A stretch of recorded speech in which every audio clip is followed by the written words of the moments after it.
A question. Am I prepared? No. Decidedly not. Decidedly not. Alright.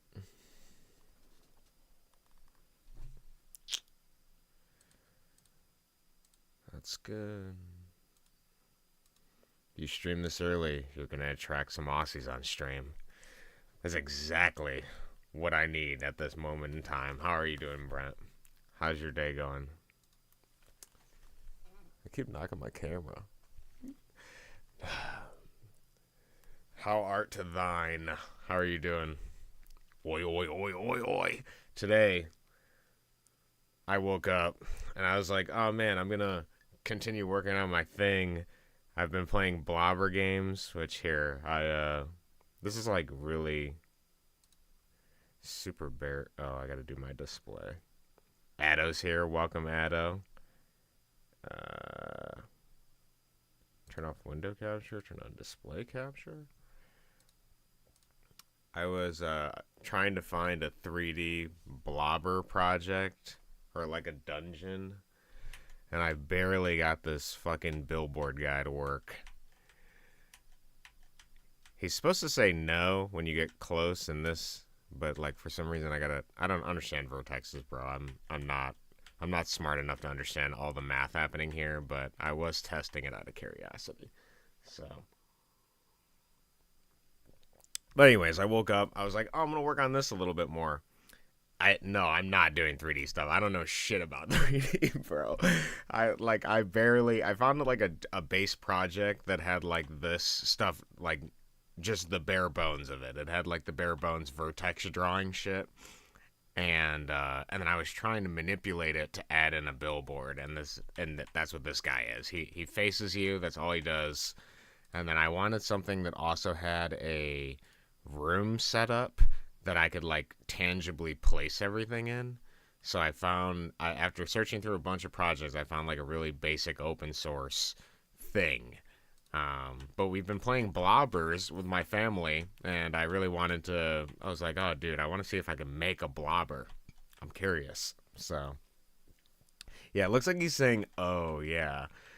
Um, yeah, it's supposed to be no, but it only works from one dimension because I don't understand the yeah, it's I gotta have him flip. What is a blobber? All right, yeah. Before we get into Fuzzy's game, let me describe a blobber here. Actually, it might be easier if I just pull it up. Yeah, give me 2 seconds. I'll just pull it up. I don't know if I we were playing this game. I gotta look over to the screen. Do I even? Oh,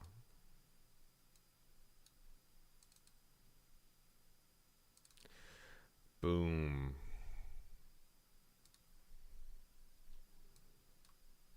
What is a blobber? So back in the, it's got to be 80s, right? 80s, 90s. Sorry, give me 2 moments. Give me 2 moments here. All right, square. We can do window capture now. Maybe.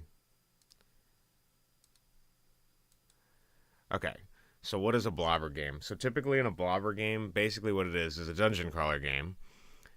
They're usually this is basically what they look like ostensibly. You have movement, you have like basic dungeon type stuff, and then typically you have a party of people, and each of your characters has their own equipment slots. They have their own inventory. They have their own skills, and then they have spells that they can use. And basically, what you do is you just have to navigate a dungeon.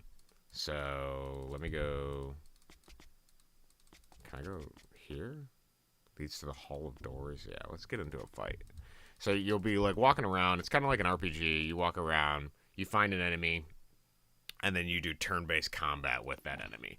Specifically, I was trying to find a blobber game that was multiplayer because when we were camping together, Brian was playing the new Wizardry, which is a recreation of the original Wizardry, which is like one of the most famous blobber games. The reason it's called a blobber, I should have started with that.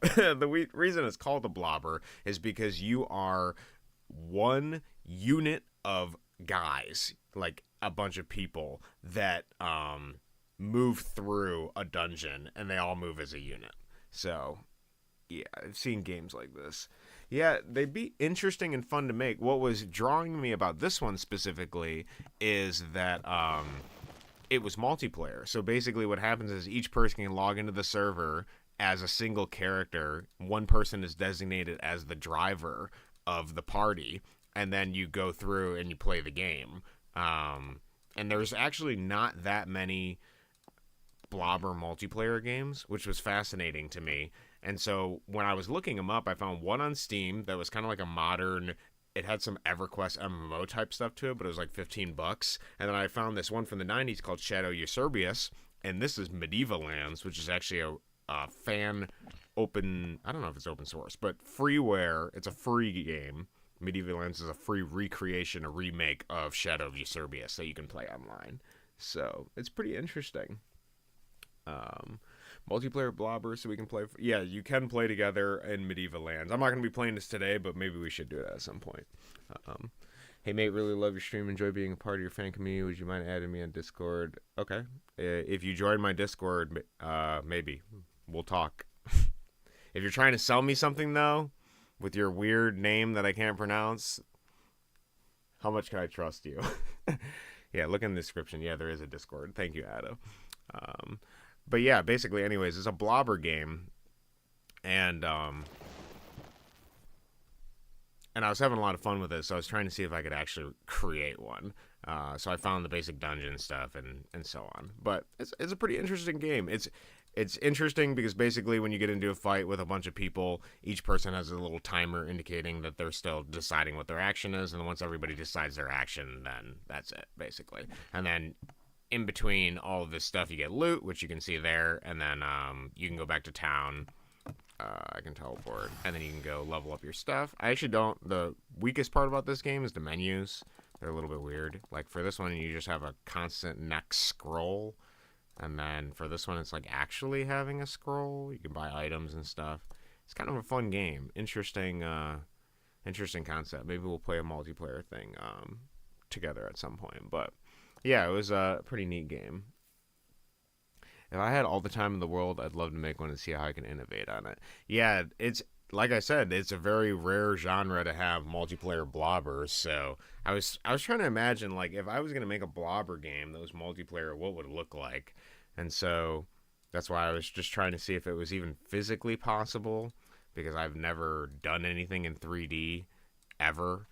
And it looks like it's physically possible. I can do it. I don't think I'd be able to manipulate these without learning a bunch of Vertex 3D type stuff, but, you know, it's just part of the process. It could be fun. So anyways. So yeah, I woke up. I was like, oh, I'm going to work on this blobber. And then I get an email that says Fzzy's latest game is released, which is how we're going to transition to the main topic. All right. So for those of you that don't know, oh boy, we're in for a journey. We're in for a journey. Let's tie the hair back here as I describe the history of Fzzy's retinue. Retinue. That's a word, right? Retinue. His retinue. By golly. All right. So the guy's amazing. I feel like every month there's a new Fzzy production. I do really love his output. That is something I quite admire about Fzzy's output is that he's constantly putting something out.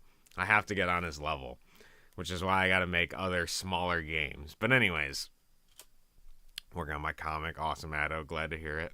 So, for those of you that don't know, Fzzy's breakout hit, December 10th, 2024, 9 levels, run and gun, recreation of Zombies Ate My Neighbor, but he made Zombies Ate My Femboy. You can play as a furry, you can play as another character. I think there was a third one, wasn't there? I don't know. Is it, you can play as a furry or a person, and then you gotta collect what women? Yeah, esteemed women working venerable jobs very virtuously, while you can use a variety of guns to deal with the enemies. Okay. Anyways, no, no, he didn't remake it. We're just recovering the his. You mean remake this game? I don't think he remade this game. This is kind of like his play on Zombies Ate My Neighbors, basically. Old SNES game did that. Then he did My Pet Femboy, venturing into the virtual pets thing, continuing the femboy theme, which was interesting. You buy a bunch of characters, level up, make money, mini games, etc. Then his angst against the boomer generation, he created this fighting game. This, I think, so art wise, I think this is like one of the top of seeing his art, his style, seeing the characters, seeing that sort of stuff. But it was the weakest game out of all of them because the game wasn't much of a game. The AI was like pretty bunk. It wasn't very challenging. So that was the least game like game. Okay. Then Lakeside has no lake, which I think is in my top because it's basically like a story game, survivor horror, where you just gotta save your friend, and you can do the entire game without killing any enemies. You just gotta run from them. Pretty enjoyable. I did quite like that. Then Femboy Fury. So here, make sure you're keeping in tabs here. Okay, so we got the Femboy thing, then we got the Boomers. Then we kind of this has the femboy themes in it, and then we get more femboys with like a race car kind of thing. Okay, so race cars, got it. Okay, are you keeping track? Because we're gonna have a stark contrast here. Things are gonna go downhill or uphill depending on who you are very quickly. So anyways, you got the racing game. This one had some. If you got spawn killed, it was terrible. But overall, it was functional. Interesting game. Had interesting characters. It had some of the aspects of Boomer Brawler that I liked into a racing kind of format. Then we have Left 4 Dead. Okay. So he made like a Left 4 Dead thing. Doesn't have the multiplayer or anything like that, but it does have an interesting variety of creatures. It has some guns. It has like a big maps that you got to navigate. It has some fun mechanics with picking up the gnome in case you want to. Just like little stuff. It was entertaining. Interesting game. Got to deal with random stuff. Okay. So after Left 4 Dead. Alright, are you keeping with me? So we've had the femboy themes. We got the boomer themes. Then we go to Crucifier, which I think was the most provocative game yet. Where you have to whip a man carrying a cross, presumably Jesus, across a finish line. So it's like a racer game. So we're keeping the racing theme. There's no femboys here, unless the Roman warriors are femboys. I'm not quite sure. You gotta whip them as fast as you can across. Obviously very provocative, very shocking. And you'll see a preview here. Okay, in between each racing section is what I'm gonna call it. There is you gotta keep the means of production going section. Okay. And I don't know, obviously if Fuzzy's here at some point, he'll have to describe what the motivation for this specifically was. But, yep, you also gotta beat the crap out of Russell. There's a random stage with a sailor that comes in, which honestly was very entertaining. Overall, I really liked that the game had online leaderboards. I appreciated that there was a racing aspect of it. And as far as, like, provocative media goes, I think everything should be allowed to be made fun of. In every capacity. So it was interesting to see him sort of delve into a more sensitive topic and see his take on it. Whether or not he succeeded or failed or what your thoughts on it, that's all up to you. But as for me, a person making games, looking at his games, I can see the progression here. I can see something, there's art games, there's like, a focus on mechanics in some of them, whatever. It was an interesting game. It had a good racing element. Okay. March 16th, 2026. So in the middle of this game, you had this like little, farm hand. Can we even call it that? What is the most tasteful way to talk about this? We had this historically accurate means of production display mini game in between the game. I'm trying. I'm trying, guys. I'm really trying. If this is bad, don't let me know. I don't want to hear about it. All right. So now we get the game today. So I I don't even know how to describe this. So in the Discord, he's been working on an RPG game. This game slipped my mind. I didn't think it was ever gonna come out. Um, so we get this one, which we're gonna play today. How much more do I want to say about it? Is there much more I can say about this topic? Fuzzy, what were you thinking, brother? What was going through you? What was going through that fucking head of yours, dude? I gotta know, man. Holy shit, dude. Why? Why?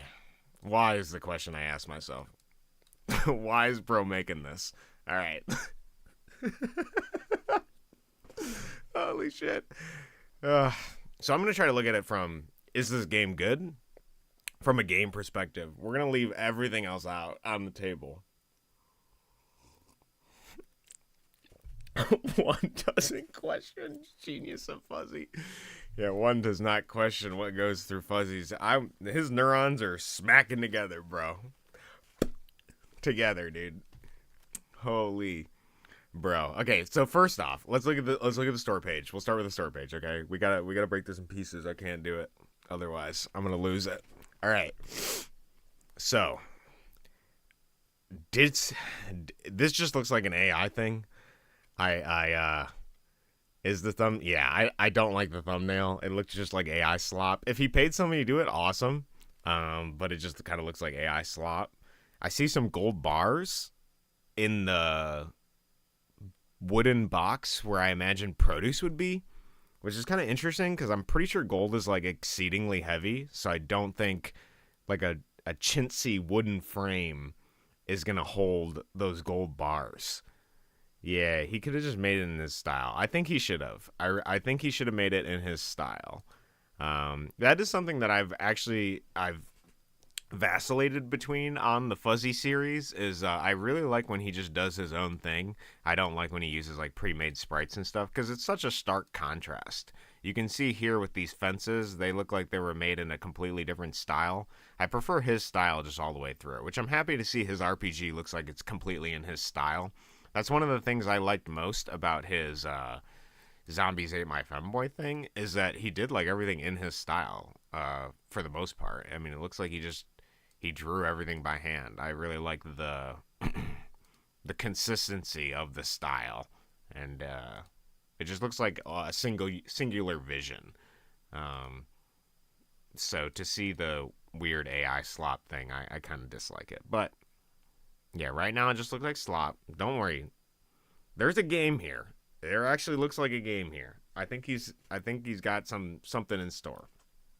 But yeah, the AI slop thing is not a good impression for me. But I'm here to complete every Fuzzy thing. Yeah, just accept and enjoy. I already signed up for this, okay? I couldn't have known from the seedlings of Zombies Ate My Femboy that we would eventually get to whatever this is, bro. I couldn't have known. But I'm gonna stick it through. I have to. It's my job at this point.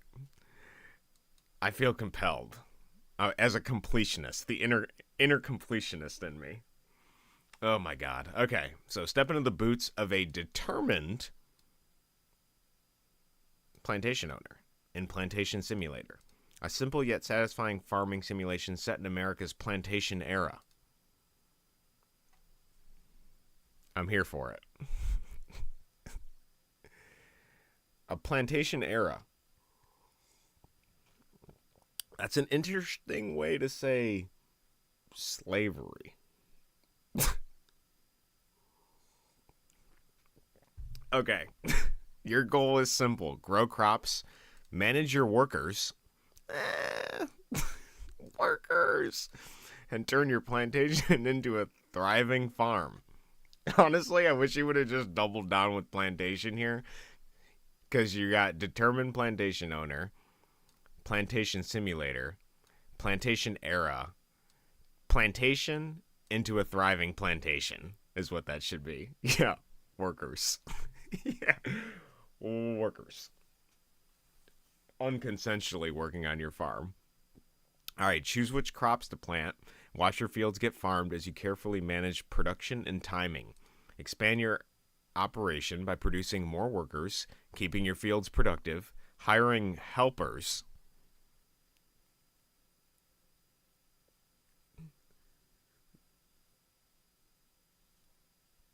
I don't know how I feel about these word choices. These helpers, okay. Hiring. Interesting. There's a lot of heavy lifting here.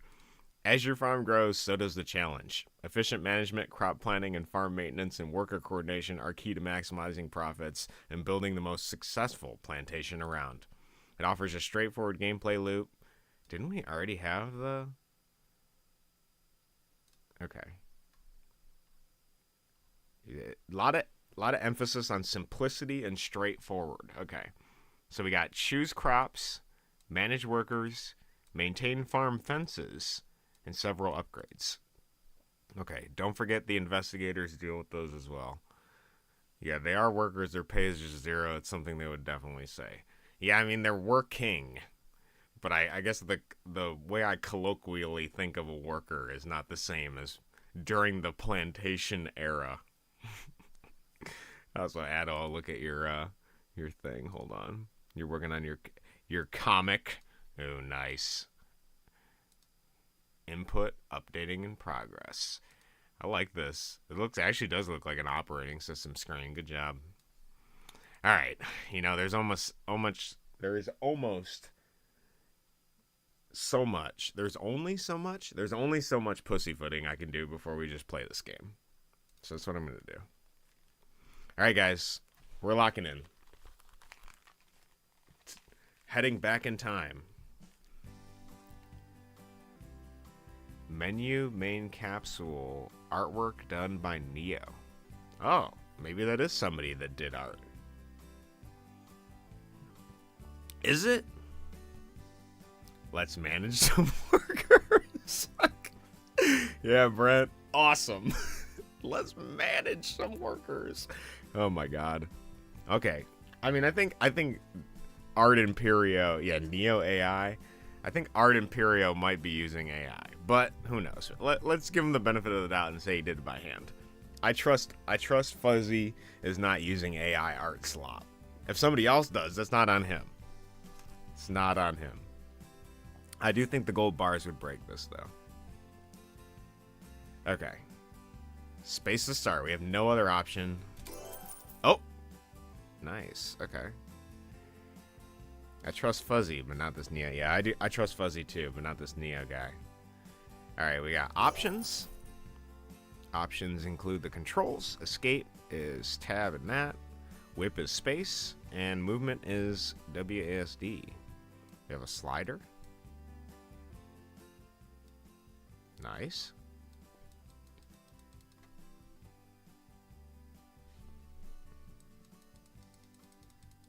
There's no sound being played when I raise and lower the FX volume.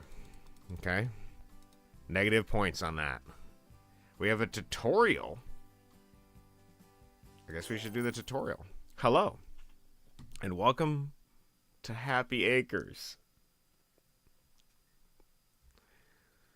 Holy shit, bro. Fzzy. Move using WASD and press space to use your whip. Take a look around your land now. Okay. Oh, let's get started by getting your little workers out of the shack. Go up to the shack in the top left and whip it until you fill the worker bar. This will produce a worker. Can I whip the horse? I can't whip the horse. I kind of was hoping that I'd whip the horse and the horse would just go yowza or something. At least his sliders move and drag, unlike yours. Yeah, that is true. At least the sliders drag. He's got that in. It is actually funny, you know, I demerited him for the not having the sound effects thing, But like, there is so many games that do not have like a every time you bring up and down the volume, it doesn't play a sound so you can gauge like how, you know, loud it is. All right, whip it 6 times. We're gonna create a little worker. Great job. Your worker will head to the fields to pick your crops. If they get lazy, you can use your whip to motivate them.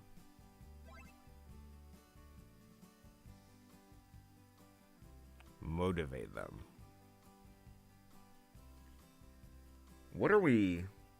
Okay, be careful. If you hit them, their health goes down. Oh. So wait, So we're just threatening them then. Oh no, your fence is broken. You'll need to repair it to prevent your workers from leaving. Follow the indicator and whip the fence to repair. Okay, that's the management part. The darker the worker, the better the croppers. Maybe. So wait, we don't have to whip them? Oh, we just have to... Okay. Alright, you know, that's... So we can fix the fence with our whip, too. This thing does everything. Does this take a while? Okay, great job. Try to keep your fences repaired, or else all your workers can escape. Don't worry, you can make up 20 workers at a time from the shack. Oh, shit. Can I full screen this? No, I can't. I can't full screen this, Fuzzy. Okay. Here, sorry guys. I'll actually window capture it so that you get the full view.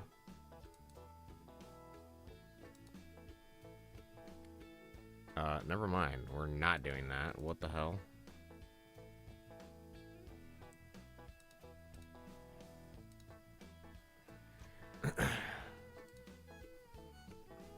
Do I still have the Medieval Lands music playing? Or that's what I'm hearing. That's funny. Okay, anyways, you can keep them repaired, or else all your workers can escape. Actually, no, I changed my mind. I am gonna fuss with it.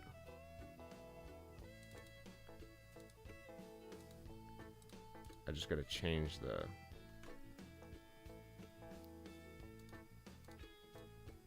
You guys need the full experience. That matters to me. As a creator.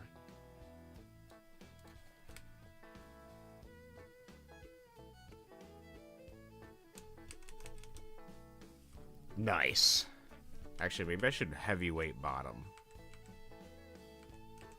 Yeah, that looks better. Okay. Now we're getting serious, guys. Technical difficulties. We must be careful so we don't get banned off of Twitch and YouTube. Yeah, that's true. Well, at least we're not actually...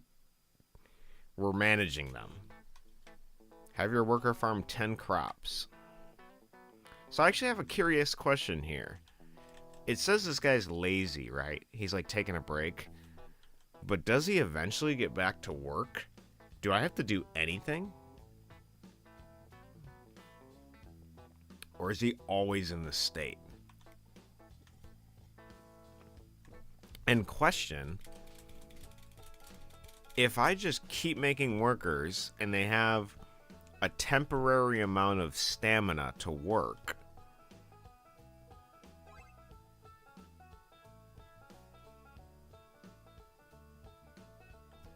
and then they... Oh, wow. He picked one crop. This seems like it has potential to be a great cookie clicker and incremental game. Yeah, actually, So, this is a title. Besides the obvious, you know, silly... Is silly even the right word? Probably not. Besides the subject matter of the game, I am looking forward to seeing the, like, progression of... You can, like, upgrade in between each, like, level or time. I'm not quite sure. And I'm interested to see a meta progression from Fzzy in that regard, because I don't think we've ever had a kind of incremental meta progression. Looks like your wagon is full. When it's full, it's ready to go to the market. Whip the wagon and send it on its way to earn money. Okay. There is, like, a basic loop here. Great job. You can purchase crop upgrades from the store by pressing escape or tab. Do that now and select the cheapest crop. Okay. It's honestly so my only problem with this is a little hard to read this. I don't know if it's just because of the resolution of the UI screen or something, but that's a little difficult. But I like this menu. This is interesting. You can hire middle managers to motivate your workers for you. That's true. Maybe I don't have to do it. I can defer, and then you can send them into a dungeon to loot treasure or something. Yep. Honestly, that's basically a pretty good idle loot mechanic similar to this. All right, so we gotta buy the cheapest crop. How much money do I got? Where does it show my money? Oh, okay. All right, let's start it. Okay, we're in the game. We already have crops. What is this? Okay, $10. Okay, so it looks like we can hire middle managers in the lower left, or helpers. Maybe they do that stuff for us.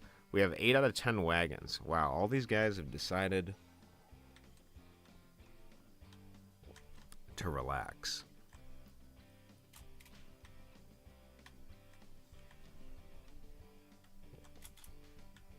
What does this do? Is this the manager?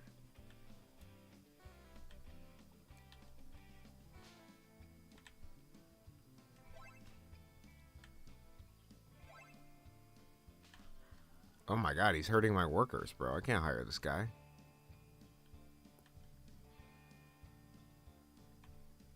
Yeah, he is a manager, bro. I don't gotta do anything myself, but he might hurt my workers. I don't know if I can have him. Wait, why does he have a -100 in the top left? What the hell is that? Does he only work so much and then he's done? Oh, what happened to him? Did he die? Okay, he's gone. Wait, I lost $100. Damn, he cost $100? Did he at least do $100 worth of work? Oh my god, that was only $10? Fzzy is a genius. That's okay, you can make more workers. Yeah, I guess I just gotta slap this hut. Yeah, whoa, what? Now I'm in debt, bro. I had to go to the farm to request the workers, but now I'm in debt. Okay, so let's see what we got here. The wagon only holds 10 crops. And we only make $10 off of it. Maybe there's something we're missing regarding the manager. I think what it is it's just that we're going to have crops that are worth more money later. And so, like, hiring a guy for $100 isn't, like, that big a deal. I just wish before I made that commitment to get him that I'd known he costed $100. I didn't think slapping the barn and having him come out was going to cause me to lose 100. Can I keep doing this? What is the limit on the workers I have? Okay, I can't do anymore. So, wait, I have negative money. Can I buy anything? Can I go into more debt? No, I can't. Okay, so I can improve. Well, here's what. Okay, I have a lot of questions and not a lot of answers. So immediately my first thing is, okay, plant choice, but I don't know what the value of each plant is, like, worth-wise when we harvest it. And I don't know, like, how many plants we're getting. Like, does this just affect all of the plants in all of the fields? Like, if I click this when I have $20, is that just going to be all whatever these are, carrots or something? Okay, that's my first question. I don't have enough information. Second question is, crops last longer? Doubles income? Is that a period or a comma? Add health? Stamina? Speed up? Improves influence? Speed? Hat size? Fix fences quicker? What is this? A bigger wagon? Is this a bigger horse? Automate wagon? I sort of understand some of it, but I'm not... Oh! I keep clicking save and exit. Why is that a thing, bro? Okay. Because the workers have white parts. When I looked at the number of workers at the bottom, I thought it said N20. Yeah, I could see that. N20. It's also said in the tutorial we're only allowed to have max 20 as well. I was like, Fzzy! N20. It would have been terrible if it said N20. Okay, so I actually don't like this save and exit thing here, because I keep thinking it's like close this menu, but we just have to tab close the menu. I really like the slide in though, that's good. A tip, some organs aren't required for them. Take one lung and one kidney and one piece of liver so they don't have to eat as much to keep those organs alive, and then you can sell them for profit. You know, that's an interesting idea, Addo. I'm not sure during the plantation era they'd be able to do anything with those lungs or kidneys, so I don't think we'd make much money off of them. I don't think we would. And I wouldn't treat my workers like that. Okay, we don't want to hit the barn. Oh, the wagon comes back kind of weird. Interesting. Alright, we need these guys to work. But I have influence. I have to not hit them. It's not about hitting them. We can do this. We can ethically farm. Well, as much as ethical as we can be, considering the situation during this era. Oh, we have a broken fence. I suppose we'll repair that. I can't hold space. I gotta keep clicking it. Okay.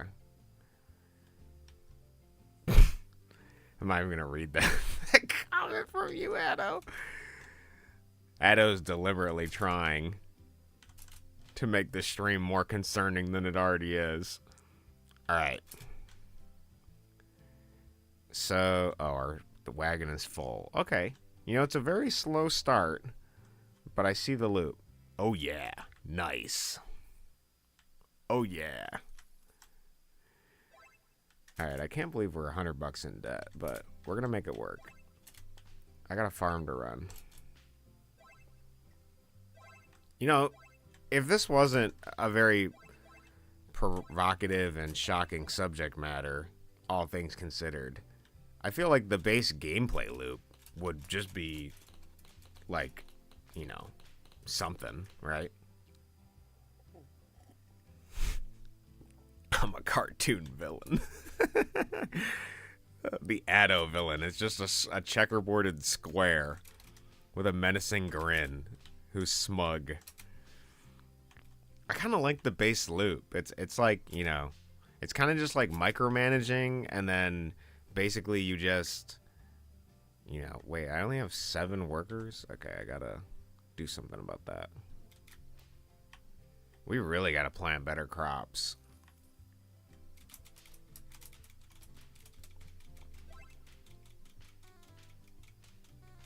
I presume a bunch of my workers took the day off through the fence. If you just randomize the color of the skin, it would be better. That's true. You're not even making profit. I know, I'm in the hole, dude.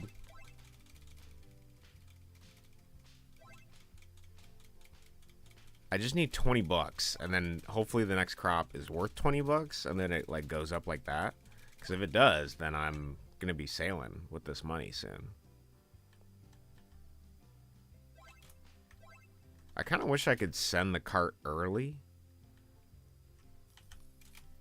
Okay, I got a lot of guys, and they're doing a lot of nothing.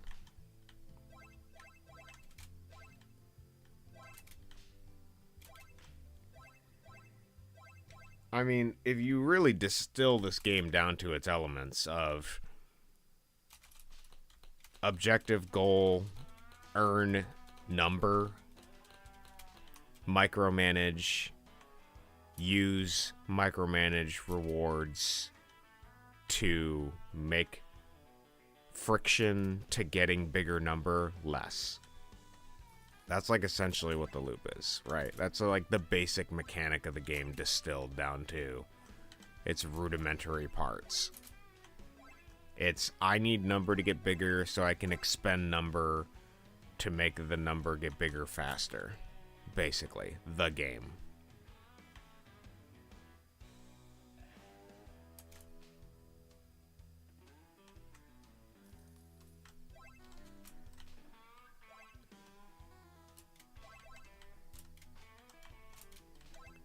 I will say the thing I find kind of entertaining about this concept is, well, not concept as in the plantation era thing, but concept as in, I like the idea of you having, like, you know, just use your whip for everything. That's kind of funny. That's kind of gimmicky, right? You know, I get to use my whip to fix a fence. Like, can you imagine the incredulity, the absurdity of trying to fix a fence with a whip. Or to, like, whip a barn X amount of times to hire somebody. That's kind of funny. There's some humor there.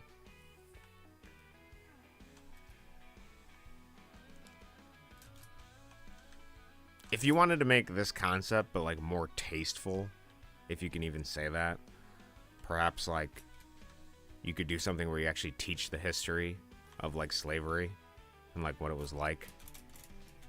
Or something like that. You could, like, do your due diligence and, like, treat the topic. Just...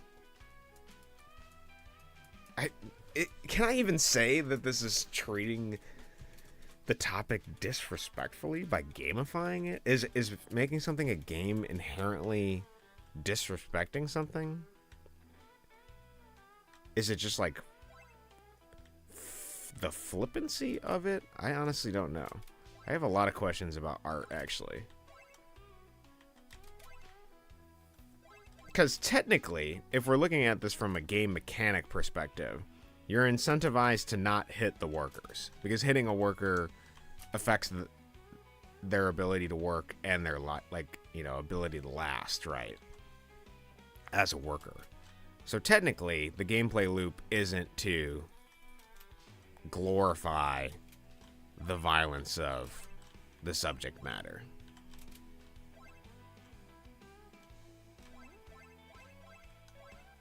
Even the fence is scared of you. It fixes itself. That's true. My influence circle, I threaten the fence.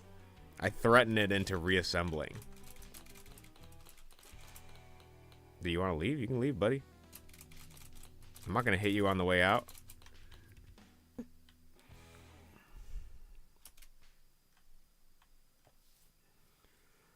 I do have a lot of questions.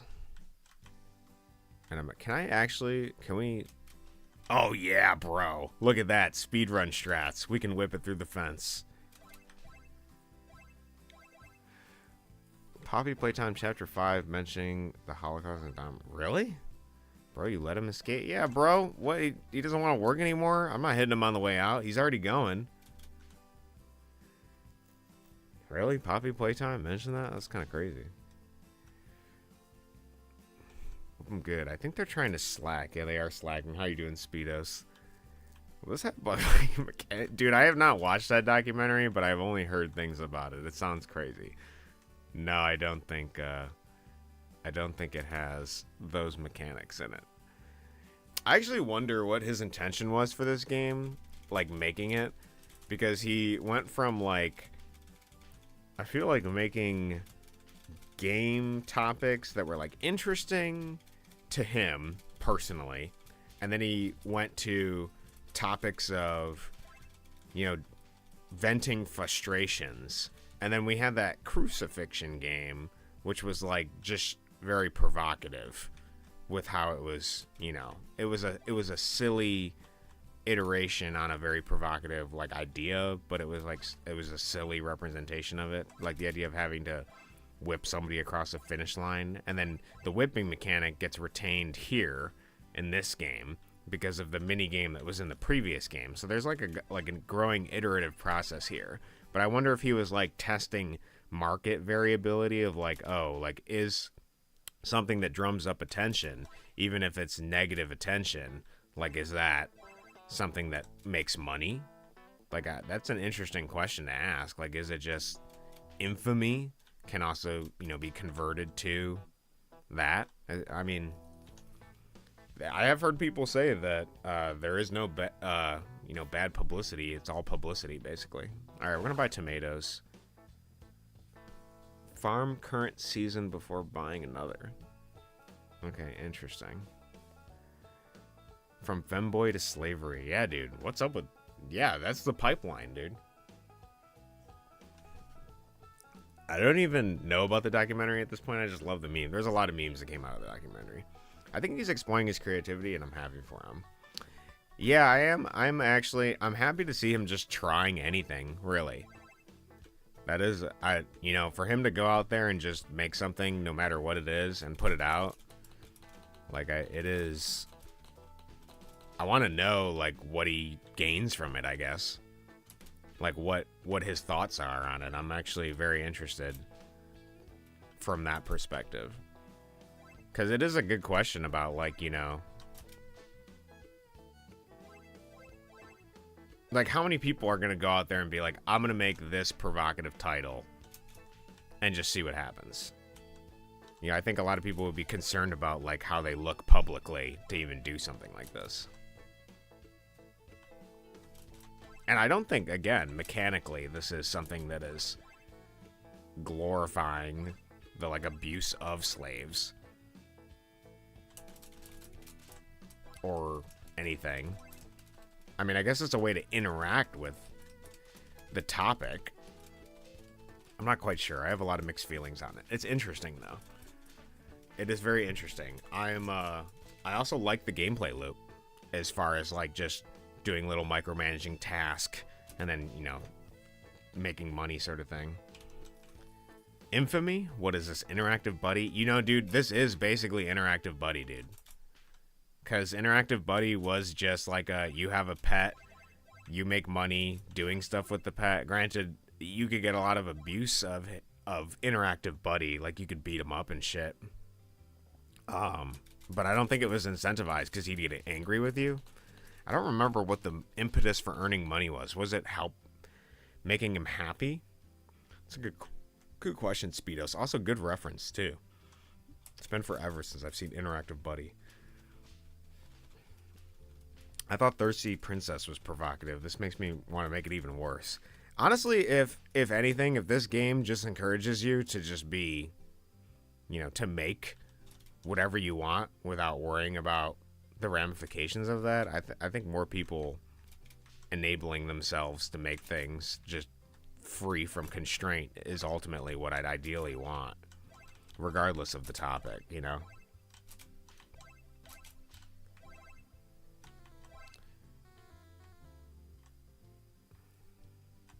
So, we need to increase our cart capacity. How do we do that?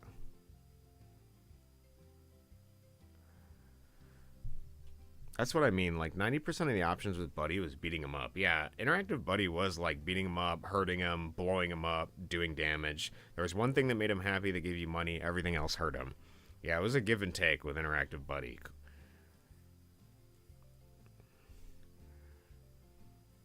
To be honest, I'm totally fine with games encouraging bad stuff. Games aren't a nanny. I don't even know if it necessarily matters about, like, encouragement or anything. I think it just needs to be... I think if people were less beholden to fit some, like, specific type of game, you know, and just do whatever they want. And that's something I like about your game, Speedos, is you just have the creative license to do whatever you want. You're not, like, concerned. I mean, you might be concerned, like, sometimes about what it looks like when you make a particular game. And some games are just, like, you know, silly shock humor stuff. Depending on the topic, not just from you, but from anybody making games artistically. But I think really, like, pushing the limits and, like, questioning, you know, what is safe or not to make. I mean, people are gonna engage in it on their own level. I do agree with that. You know, you're talking about this idea of, like, nannying. Yeah, like, I don't think the game should have to babysit who you are. If it's not your game, just don't play it, basically. I've already jumped down the slide, the long slide, that is going to be me playing whatever Fzzy releases. So this is just another step in that slide. And sometimes it's going to, you know, veer off into weird, zany directions, and I'm here for all of it, basically. It is an interesting question on art. I think making games with the intent to be provocative is phony, but if you make something with no restraints to how shocking it is, it's an incredibly freeing feeling. Yeah, I can see that. It depends on what your motivation for making it is. I think you're right about that. Like, when it comes to, like, the concept of, like, oh, are you just being, you know, unnecessarily shocking just to try to drum up attention? Because then I would almost say that, like, the vanity that you're aiming for, the like short-sighted, short-lived, ephemeral attention is just kind of phony, or like you're just trying to get a quick buck or something. It's not like true creative expression. But I do understand what you're saying. There's like a distinction. There's a sliding scale of like, are you doing this because you're exploring something you yourself are uncomfortable with, and trying to like see if you can, just remove some of those limitations creatively. I don't know. It's a give and take. Only the artists themselves can introspect and discern what that limit is for them.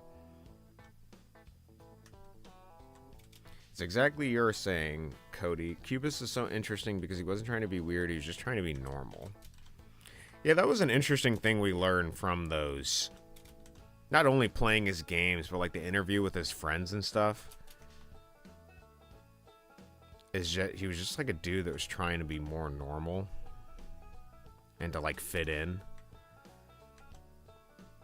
And the games weren't always something that was friendly to the player, and I think that's a great example of what people actually are. People. Can I fix it before he gets out? People are things with a lot of edges.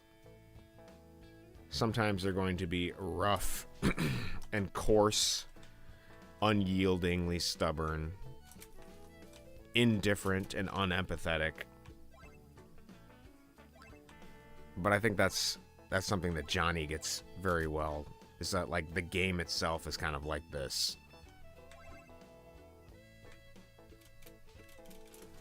Do I want to say living thing? The game itself isn't trying to cater to you in a way that would make it like necessarily playable. And some of that is the limitations of Kim's programming and things like that. Like some of them are just, maybe it could very well be that he wanted to make something that was more friendly to the player, or it could have been that he was just exploring weird topics and trying to see what he could make. Whatever the reason, it ended up with being something that was much more human because of its imperfections.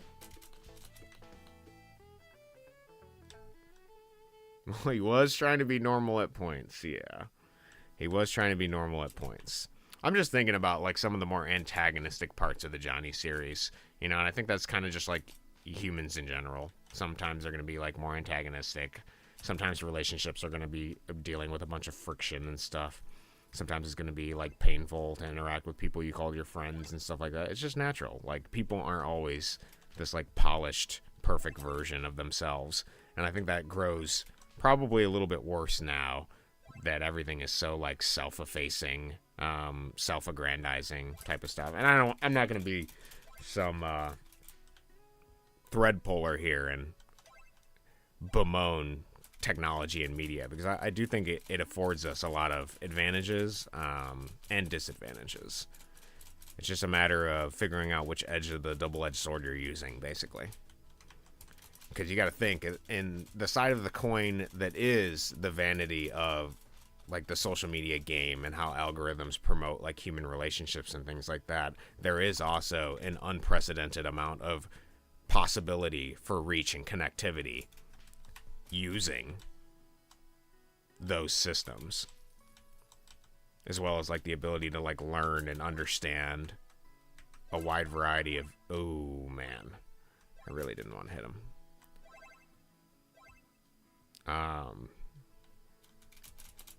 Interesting subjects. It's personally why I don't like the Catamites. You don't like the Catamites? I haven't played his latest game, Anthology of a Killer, but I was going to do it at some point. I liked some of his other games. Specifically that three-dimensional mage one. That was really fun. Very I don't remember what the name of the game is. He's got some very artsy games. Very artistic. I feel like I'm not getting any money. Oh, it's because I'm at the old crop. Okay, so the season lasts only so long. I'm sorry, I wasn't paying attention. All right, so then we can buy these. Okay, so we have a current season. Oh, and then the season bar is at the bottom. Okay, interesting. So these highly worth vegetables are only temporary. Whoa! That was super short, dude. Was that even worth it? Oh, I got big money from that. I guess it is worth it. Okay, so then we kind of got a weird okay, sorry. I got to lock in here. So what we need... Oh, man. Wait, what are our upgrades? Crops last longer. Double income.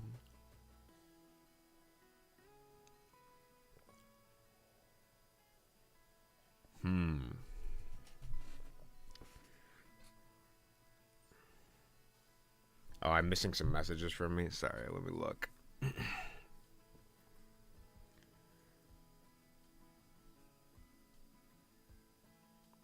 Yeah, they were... Okay, hold on.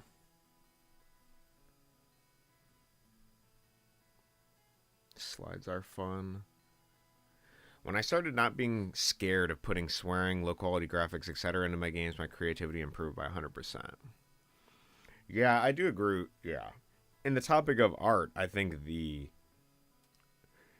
if you want to do something and then you repress that urge because of, you know, there's a give and take, right? I think the way I view it is like, okay, I have an aspect of self that is trying to mediate between like the playful creative freedom, right?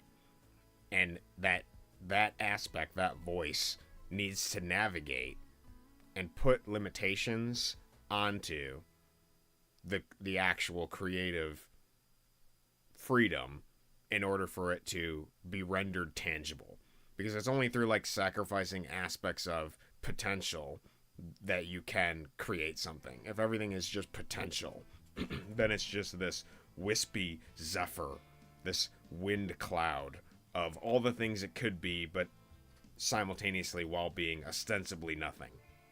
Okay.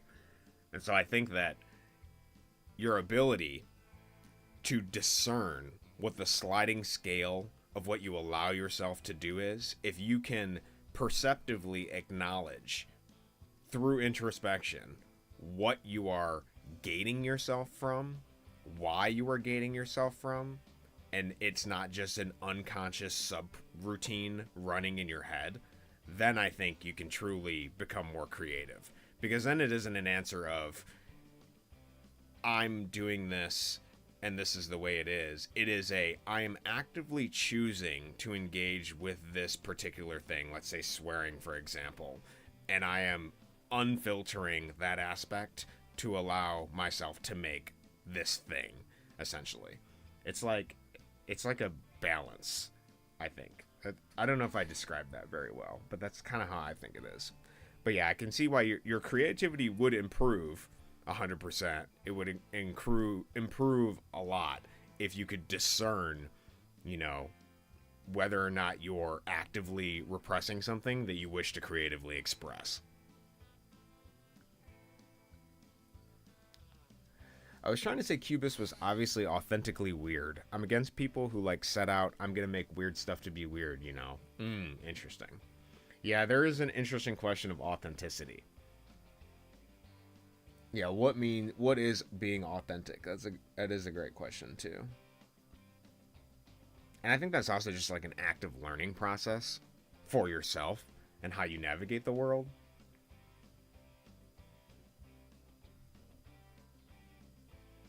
I don't think being weird makes you more authentic though.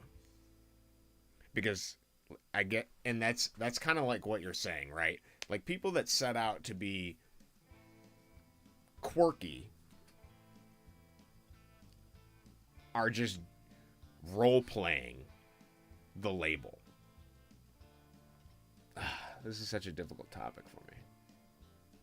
Why is it a difficult topic? It's a difficult topic because there is an ascribing of labels. Ugh. This is a good discussion. I'll have to think about this more. I do get what you're saying. There has to be a mediation between what the authentic self is and what the outward facing self is. And your ability to discern between them is what allows you to be more authentic. Because I think one of the traps that people fall into is they build, because of being an outsider, because of being ostracized, they, in order to cope with that ostracization, that push away from the group, they create an identity around that outsiderness. And then that becomes the ego that protects them from their connection with what they perceive as an insiderness. So there has to be, the problem is that any label you take can also have like the dark reverse, essentially. Because you have to decide, is the thing you're doing actually outsider? Is it actually, or are you just role-playing to cope with the pain of being ostracized? There's a lot of thoughts here. This is really interesting. I'm not quite sure. All right, sorry. Let me catch up with all this stuff and see if I can do my best. All right. You need to make sure, yeah, I need to make sure I have a lot of workers who are motivated before getting the expensive crops. Oh my God. Brent, you really truly understand the language of this game. You truly do. I think you were trying to say you have to have intent. I always go by the idea that when I put my frustrations in a game, I got to turn it into something funny, beautiful, positive. That's interesting. I think you should just do what you want to do, and if that's quirky, then make something quirky. Yeah, I think the doing what you want to do is ultimately what it should be. You know, if you have too much fear preventing you from taking action, then what you need to do is to just take action until you can cope with potentially whatever the fear you have of is. You're trying to draw the line between authentic and inauthentic. I think it's a very esoteric topic. Here's the basic question. Would you still make this if it wasn't a thing to make quirky games and no one recognized those games as good?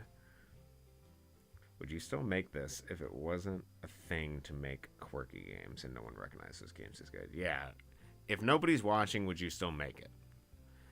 But okay, I understand what you're saying there, but you could also argue that it is authentic if you are authentically somebody that wants attention and you can own the wanting attention aspect of yourself, that vain, potentially even shallow, depending on who you are, aspect of self, then that question is answered through, yes, I would still make games.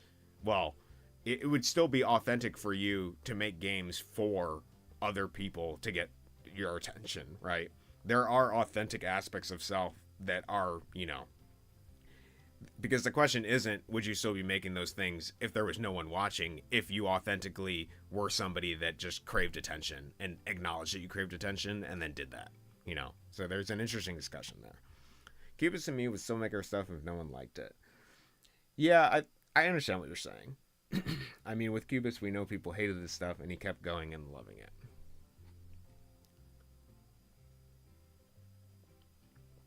A lot of good questions. I understand what you're saying, though. Well, you can be authentic about wanting attention, but then aren't making the game for the sake of an honest goal. Yeah, but see, the problem is you're ascribing honesty onto a goal as well, you know? It's a typical topic. Sorry, I'm gonna get back to the game. We have a lot of people to motivate. It's a great topic, a bit esoteric, but I do understand what you're saying. I wasn't expecting to get into a discussion on authenticity of what authenticity looks like. Provocative. I mean, this is probably the game to get into that discussion on art, right? Sublime art, capital A art, honest art. Yeah. Great topic, honestly. I have a lot of thoughts on it. I'm not quite sure. Alright, so as Brent said so eloquently, we need to make sure we have a lot of people, perhaps even the max amount of workers, and we have to ensure that they are motivated. We got to make sure our wagon's clean. Okay. So clear the wagon. Alright. And I'm going to try my best to motivate my workers and then buy the plants so that we can make a bunch of money. So let's motivate the workers. Okay, wait. Before they buy more, before they do this crap, we gotta order the plants. Okay. And then we gotta motivate the workers without trying to hit them. This is actually quite challenging. There's a very short... Oh, and then we gotta clear the wagon. Because they can't... Oh, shit. Okay. I gotta do that better. There's actually a path. Was that worth doing?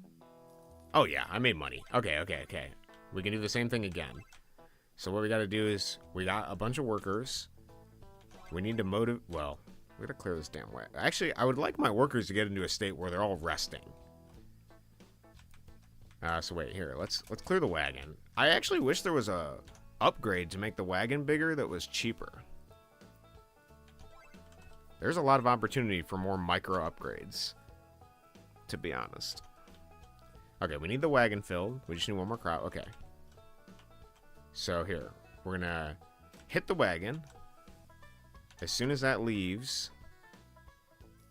Okay, we're good. Wait, we need workers motivated.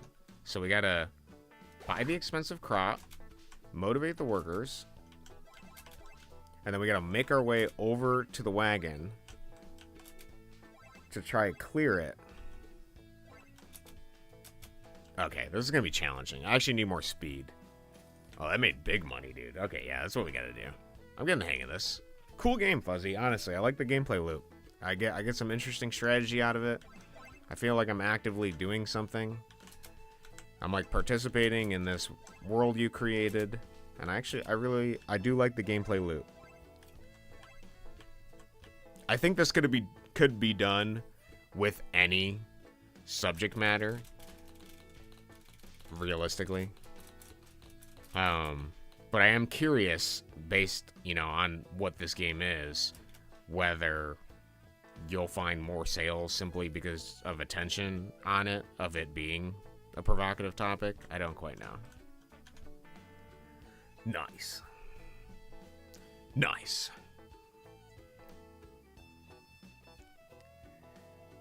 Alright. What am I doing here? Okay, I'm gonna do this. Motivate my workers by showing them my big gains on the farm. Show them my strong arms and my capable hat.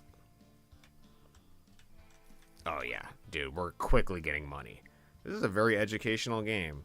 Yeah, honestly, as far as like game goes, I do actually really like the base mechanics of it. It's got a loop. The loop is rewarding. The number is getting bigger. And something I have always really wanted to see from Fuzzy was a game that had some sort of meta progression. This is like a pretty good representation of an incremental type game. Oh my god. Yeah, well, if you go outside and take some tweed, yeah, I'm like, oh my god. Speedo's just like, yeah, I'm gonna motivate my wife like this tonight. Yeah, just whipping in the area, the vicinity of her. She's been so slow on the crops. I'm looking up whips on eBay right now. Well, you can make one at home by walking into the woods and drying some tweed, and then cording it together by braiding it. I'm sure that'll work just fine. So I'm noticing here pretty quickly that we're getting quite a large number of money. It's kind of egregious, actually.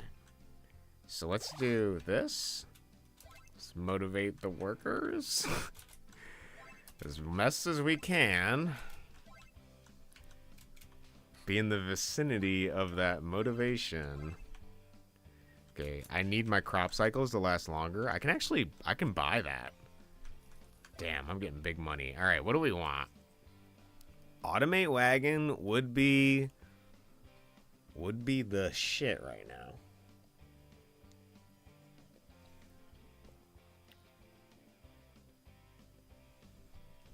Okay, let's do crops last. Do I even have enough time? I guess we don't know how much. See, something I like a lot is information to discern what the best choice is. And right now it says crops last longer, but I don't have a tangible number for that.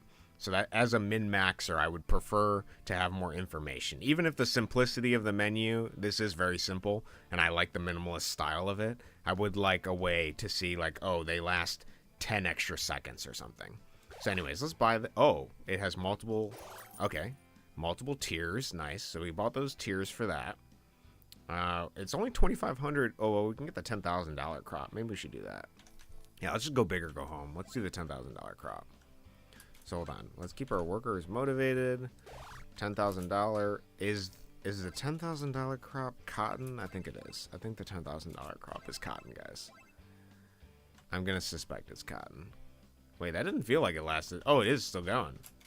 Okay, so the bar doesn't account for the time increasing, but the crops do actually last longer than the bar. Okay, damn, I got $40,000 now. That's insane. Did you know the Slovak people whip our women on Easter? We make a little whipping thingy from sticks. It's mostly painless and in good fun. Are you serious? I did not know that. Can somebody fact check him? The man with the $10,000 cock. $10,000. $10,000. Well, we can increase our hat size. Perhaps we should... Maybe we should increase the workers. Give them more stamina. Oh, this has a lot of tiers of upgrades. So does that mean they're going to work way longer? Okay. So let's, motivate. I guess I can increase my circle of influence too. Let's get the money making crop here. Okay, wait. We actually have quite a bit of time. Send the wagon off. These guys got a lot of stamina now. So I think they'll work long hours. I'm feeding them really well. That's what the stamina upgrade does. Oh yeah, I got 2 loads with that.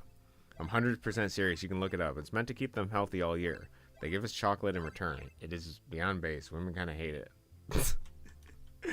What was the reason for doing it? Meant to keep them healthy?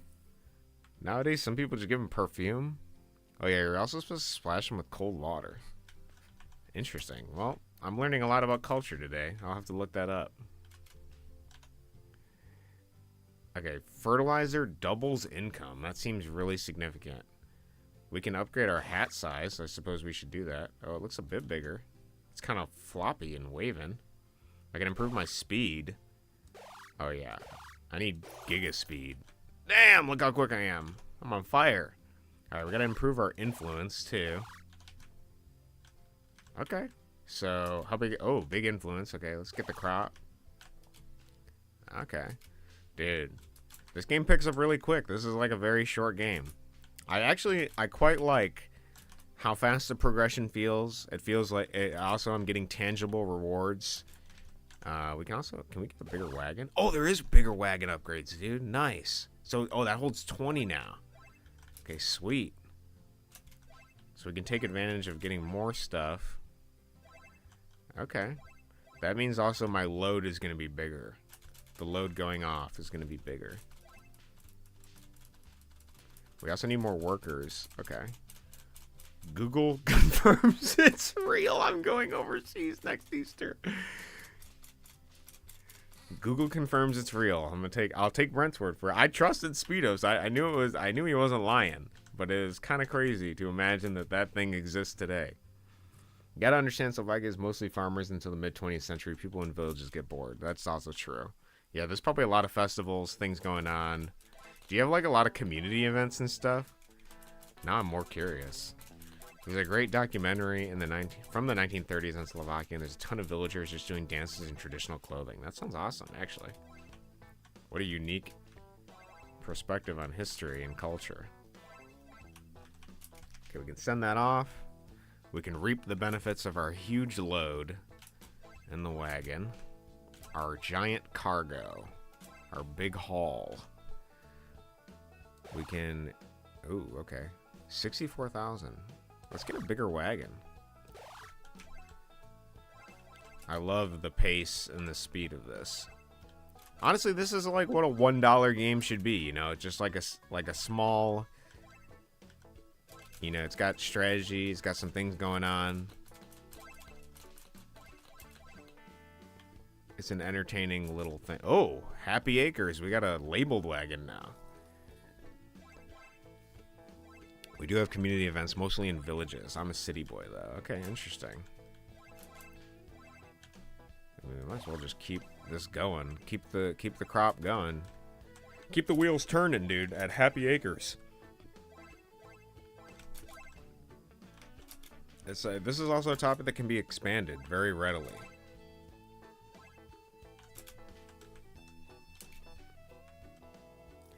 Now, the other question I have, though, is... So we have something here. One thing I really dislike about incremental games is there isn't a lose state. The stakes are often very low or negligible or just non-existent, period. This one, the only stake we really have racing against here is that the fences sometimes break and, like, the workers leave. That isn't as high of a stake as I would like. I would like some actual fail state. Like some inability to meet a goal and us striving to get to that goal, to usurp that challenge.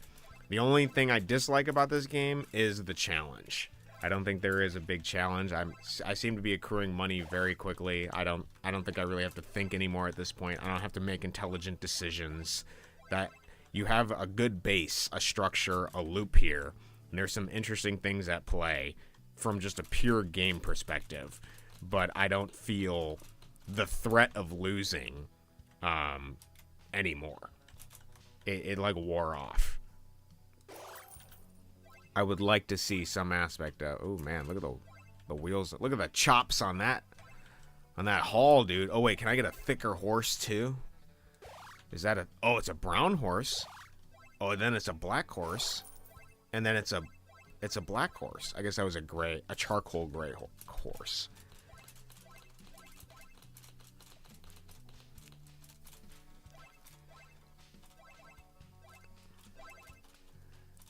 Oh, if this is $1, then it's fantastic. Yeah, for $1, this is like a fantastic game loop. It's like 119 right now in USD. It might be different in other countries' currencies because Steam tries to work for the, Steam tries to navigate different markets automatically for you if you don't adjust it. So it's perhaps cheaper depending on where you're from. I kind of like that you got to fill it up and then you get the rainbow on the Happy Acres thing. That's nice. I have an idea for a stake. There could be a reputation stat, and if your reputation drops below 0, you lose. You could have snakes or predators that attack the workers, and you have to protect them. Yeah, honestly, I think that is an amazing idea. The one thing this game is lacking is the threat of something that you can actually whip to do damage to. If there was, like, snakes or some kind of monster or mob or enemy that attacked the farm that you protected your workers from, even though it wouldn't be plantation era historical, it would still be much more fun as a game because it would give me something to not only have to protect my workers, right? That's the first thing it would do.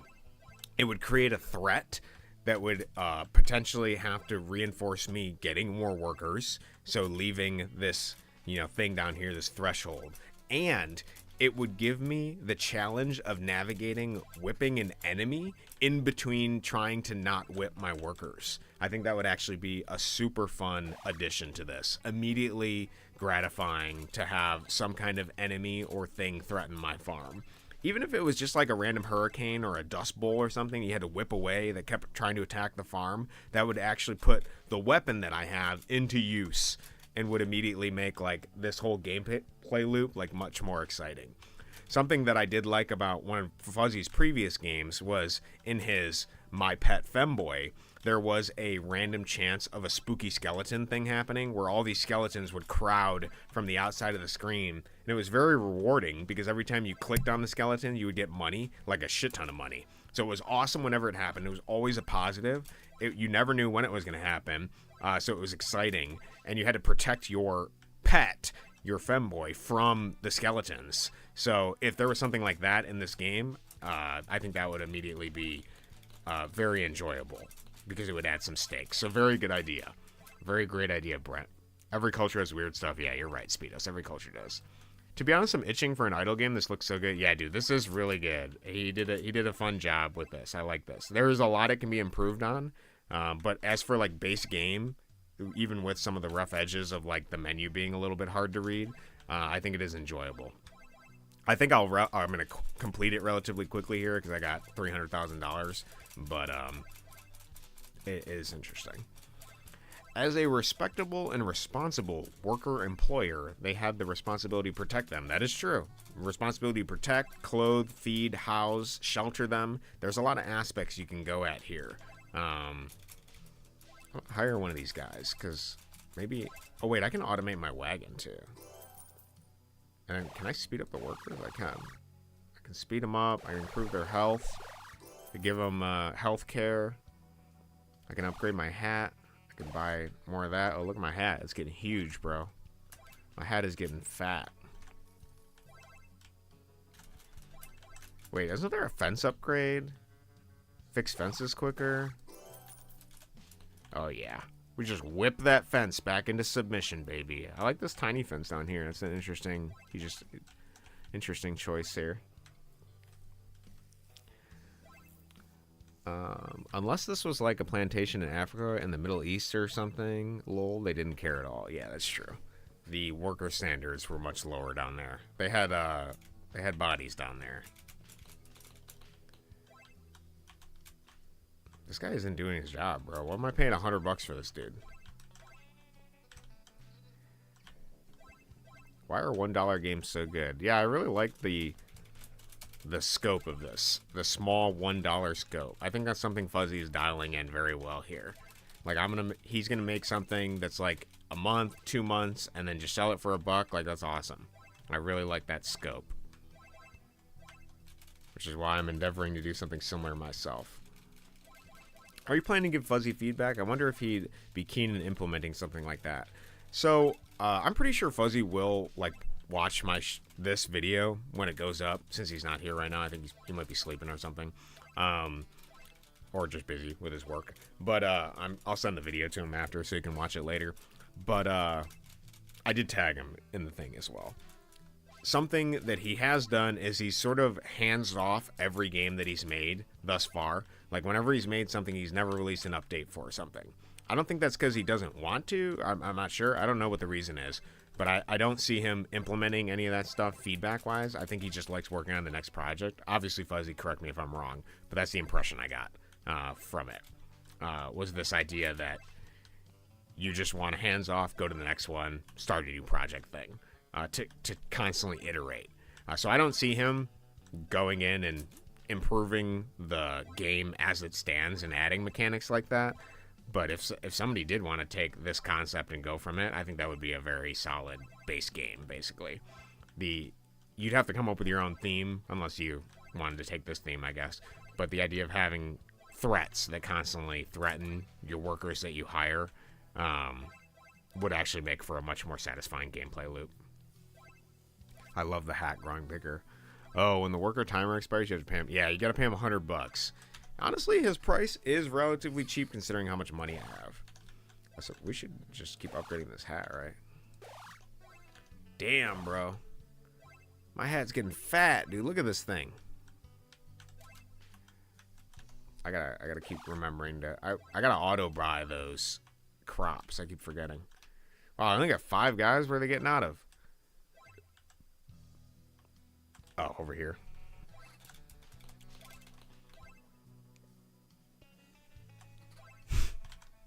Something tells me there's a Tetris minigame in this. If you don't know what Speedos is referencing to, there is another game that actually sought to teach, like, us about the history of slavery and everything and the process to, like, kids. And one of the sections in the game was on the boat over from Africa. You had, before you could do that part, they created, like, a Tetris minigame where you had to, like, pack the slaves, like, in the boat or whatever. And that got a lot of negative media attention. So they had to, like, they removed it. Which, I don't... Creating something memorable in a game while you're also trying to set out to be educational about the topic, I don't know if it was worth removing. I could see what people say about it, you know, it being a sensitive issue and the idea of gamifying packing people into a boat despite the horrible conditions. Like, I think you probably, if you wanted to be, you know, more artistically sensitive and conscious about it, or conscientious, I should say, then I could see a version of that minigame still existing, but while explaining, you know, it depends on what your goal is. Their goal was to be educational, so that's why I'm saying that. If you set out to be educational, then I could definitely see that being a higher priority for you. But removing it entirely it kind of sucks, because it's just removing another aspect of a game that was within a game that was intent on teaching it, so. But yes, there should be a minigame in this. Honestly, I really like, something I like about Fzzy is the unpredictability of, like, what the, thing is, you know? There's an unpredictability of what we're gonna see or what we're gonna make, sort of thing. Because, in every game so far, he's had, like, one weird mechanic that I didn't expect. Like, the fighting the sailor in the crucifixion game. That was just, like, a random thing that was entertaining. I don't see any, like, and I guess that's kind of like Fzzy's whimsy, right? That's basically what it is. Something whimsical. It doesn't necessarily fit the standard of what the game is, but he was exploring and having fun with it. That's what it shows to me. Like, you know, he was just making something, he was having fun with it. I do like that aspect of it. I don't see anything particularly whimsical in oh, sorry, the hat. I don't know why I'm not thinking about it. The hat is the most whimsical aspect of this game. This is the silly, fuzzy stuff that I do like. You know, he has one thing in here, and he made this giant fucking hat. It doesn't do anything. It's just aesthetic, but you can dump all your money into it. Very funny. I do like that. That is the immediate whimsy. It's like removing scenes from the room because it's badly acted. The Tetris was the reason most people were interested in it because it was so absurd. It's art in itself. Yeah, I also think it would be very memorable, you know? You know, like you're trying to teach a topic and about people trying to learn about this horrible point in history, this like moral quandary of everything that was happening and capitalism navigating, like all that stuff, like something that sticks in the mind of people more, you know, I think is something worth pursuing. Okay, so something I'm immediately noting is that it actually might have been a bad idea to upgrade these guys' speed because they can run away faster. I can double my income. Oh man, does this double it again? Holy shit, dude. Now, does that double the income for everything in the wagon already, or just every future incoming crop that they pick? Good question. I'd love it as a toggle. Yeah, toggle would be a good idea. Toggle it on and off. Okay, now I'm really raking in. I think my guys are escaping. I kind of wish I could hire somebody to fix the fences. Oh, yeah, look at them go, man. They zoom out of here, bro. Do I even really need more people, though? I guess I have a lot to pick. Can double my income again. I might as well give them more speed, improve my influence, get my hat bigger. Oh, look at this thing, dude. Another missed opportunity is potentially making different whips, which would actually probably be more in line with the threat-based version of this game, where you have threats incoming. You could have higher-level whips that do more damage, which have the negative drawback of potentially hitting your guys more, but being able to take care of the threats more adequately. That could have been interesting. A lot of opportunity for building upon this formula, if you like a game like this. I like that it's just like one screen. It's simple. It's straightforward. We have the whimsical giant hat that we're trying to increase here. Honestly, Fuzzy, this one is kind of a banger. I like number get bigger. I want more stakes, but I think this is a good iteration in your foray into art and what it means to be an artist. Not sure what path you're trying to do, but I'm gonna play every one, so keep that in mind going forward. Do with it what you will. Damn, payday is huge, dude. Can we do this and then, yep, immediately go into that? I see. So the worker, the higher hand that I got, maybe I can get more of these guys. How many should I have? 10? So this is why you want the health up, right? Yeah, okay. That makes sense. I kind of get it. Interesting loot. A magpie just landed at my window. A good day. It's a good day. That's all you need, a magpie landing at your window. I'm thinking of orthonomancy for some reason. The idea where the Greeks or Romans would look at birds to tell, like, predictions and foresight. Like an oracle thing. Be a guy, he'd see, like, 3 birds on a branch and be like, your kid's gonna be a boy. I can tell. There's 3 birds on a branch, and a branch is a phallic symbol. So obviously 3 birds on a branch, you know, gonna be a boy. I can tell. With complete surety. A bird shit on my head today. It's gonna be a fortuitous morning. How auspicious it is.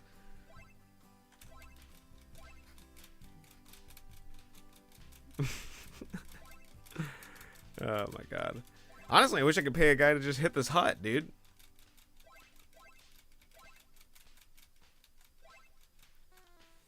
Oh, I keep forgetting to buy the... Gotta buy the cotton. I have to keep getting the cotton.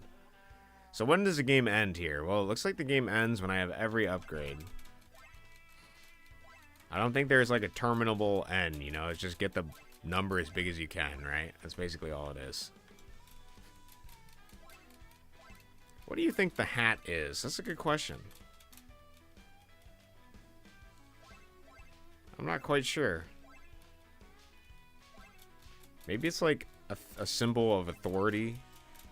Or maybe it's just like, you know, when you put on different hats, right?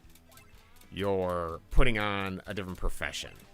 You're engaging in like trying to be something, right? Like I'm gonna wear my constructor hat today. I'm gonna wear my empathy hat. I'm gonna, you know, you're putting on these hats, and we're using the money we make from our job to get a bigger and bigger hat. I don't know, there's some interesting symbolism there. I'm not quite sure what that relates to entirely. It's silly. Maybe that's what it is, you know? There's something silly about wearing such an egregiously big hat. Maybe it's about, like, the ego you build doing your profession. Like, maybe Fzzy he's trying to be a game dev, but he's trying to be a humble game dev, you know? He has this really provocative game, but he's wearing the game dev hat, and he's like, you know what, it's silly to be a game dev. Games are supposed to be fun and playful. And so wearing this hat, you know, I don't gotta take it so seriously. I can just make a game that is provocative in its own right, but it's silly because of the giant hat, you know? Like, I'm wearing the hat of game devery. Maybe that's what it is. It's the birds.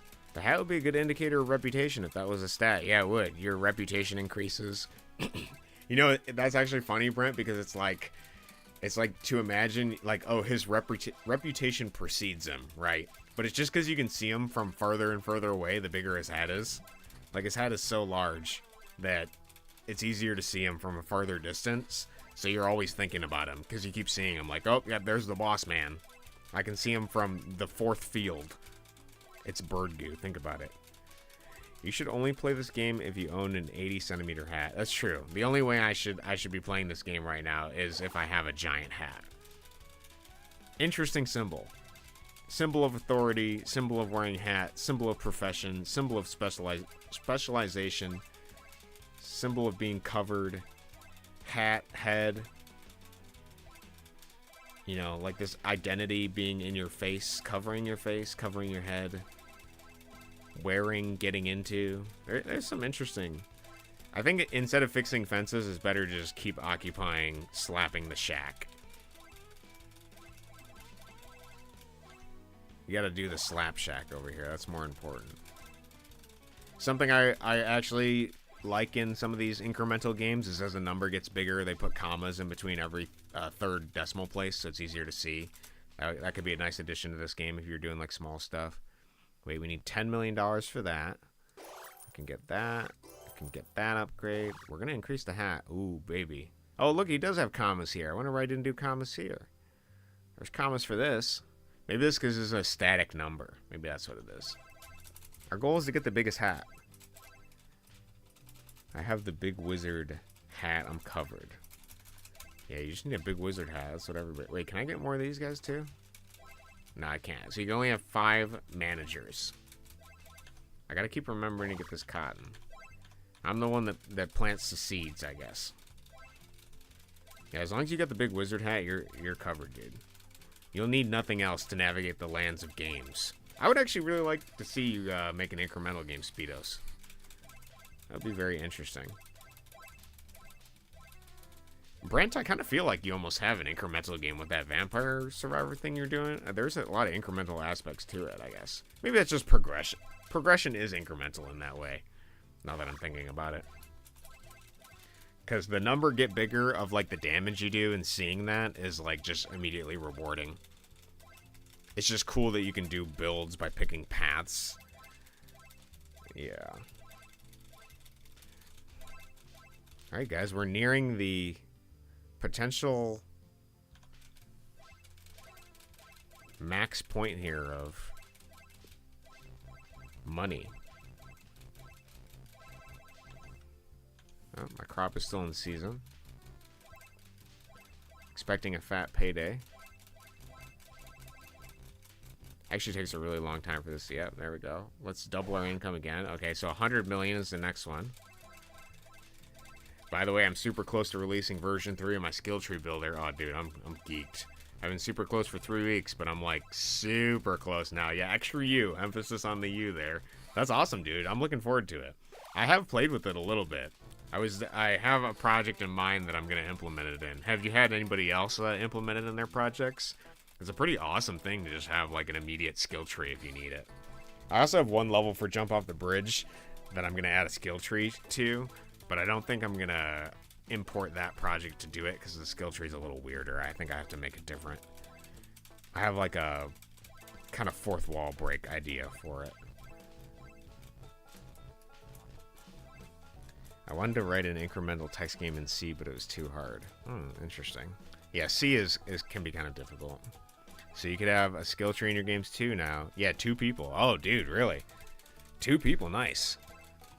I'm glad to see the repertoire built because it feeds into itself, right? Because you got this skill tree thing for Game Maker, and then more people make games with it, using it, and then you expand on the system, making it even easier for people to use, and then or potentially having more, ability to do stuff with the skill tree, and then you get to show off the games that people made with it. Like, that's awesome. That's a pretty cool thing to do. It's like you're contributing to the community, and also you're benefiting from that contribution, and getting to help other people do stuff. That is awesome. I like that. I suppose I just have to endeavor into my 3-week projects and crank them out. That's the only way. It's the only way I can go forward. I gotta do what Fuzzy's doing. I gotta embody Fuzzy in that regard of his prolificness. I release version 3, there'll be a visual editor, so it's like 100 times fast. Oh, dude, that sounds fucking awesome, bro. What? A visual editor? So you can visually edit them and then like export them into like a JSON or something, and then the game will automatically read it, so it like saves it. That'd be fucking awesome, bro. That is the tits, dude. That sounds amazing. Oh my god, Brent. You're just making this easier and easier, man. I love that. Well, good for you, dude. Let me know when that comes out. I'm geeked on that. Actually, will I get an update through... Because I obviously already bought it. Does it... I'll have to check if it automatically sends me like a, oh, hey, Brent has updated this. Maybe I have to be following the project? I thought I was, though. Interesting. Alright, bigger hat. Double income again. Our hat is getting almost off screen, dude. Reminds me when a guy added a mod to Mouse Master 2, and I added it to the official game because it was great. That is awesome. Somebody modding your work. That's super cool. You can import export as JSON, but in the manual I specify it's better to export as GML and import the code to make it in your project. It should update you, but I can send you the copy regard. Okay. Yeah, sounds like a plan. Yeah, I was just wondering if I get like an email notification. Yeah, keep me in the loop, bro. Keep me in the loop. That's awesome. I love that. At max level hat, you should put a bird on it or something. Yeah. You know, it's funny you mentioned that, Brent. And I don't know if you're referencing historically, there was a period in time where people had big wigs, and then they would literally put bird cages in the wigs and then show off their exotic birds in the wig, basically. So yeah, that would actually be super funny in this game if the hat got to a certain point where it just had to be more egregiously, maximally aesthetic by showing off your, you know, unending wealth by having a bird on your head. That would be really funny. Our hat's getting bigger, boys. Our hat is getting super huge. That is a great idea, to have a bird on your hat. Have a hat on top of your hat that has a bird on that hat. Have a bird wearing a hat on top of your hat. There's a lot of options, actually, now that I'm thinking about it. It depends on, you know, what he was pulling from unconsciously here. What this big hat represents. What this waving, you know, stiff, penetratingly sky-high hat is referencing, you know, because it all comes down to that. Emphasis on the comes. Just so you know, in a few minutes, I'll probably have to duck out to sleep, and I'll get enough rest for it. Dude, no problem. Thank you for coming out, dude. And you got to enjoy Fzzy's latest iterative project. I'm just doing some testing on a skill tree function I made. That's awesome to hear.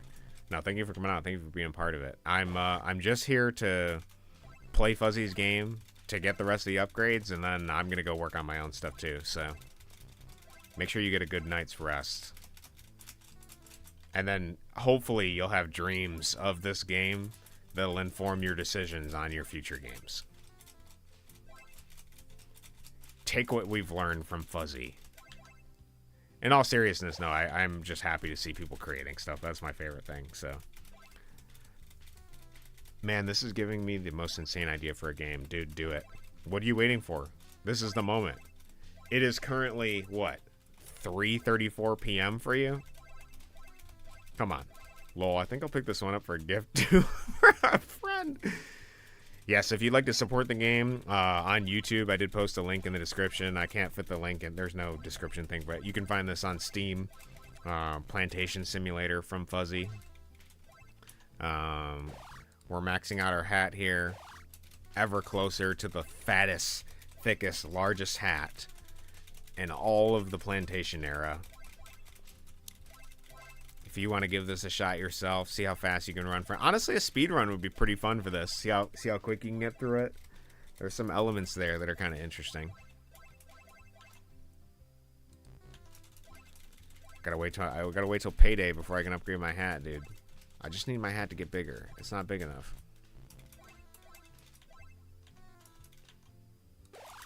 Gotta make sure I keep buying cotton. Gotta keep seeding the fields with cotton. Can you imagine the neck strength you'd have to wear such a stiff hat? It'd be insane. Oh, I don't even have enough money. What am I at? Oh, I'm at 13 million. I need much more than 13 million if I'm gonna afford a bigger hat than this. Can you imagine all of the... what is that called? The boning you'd have to put inside of this hat? This fabric hat, presumably fabric hat, to be able to keep this thing as stiff as it is while you lean to and fro to put all of your energy into the whip. It's a lot of work.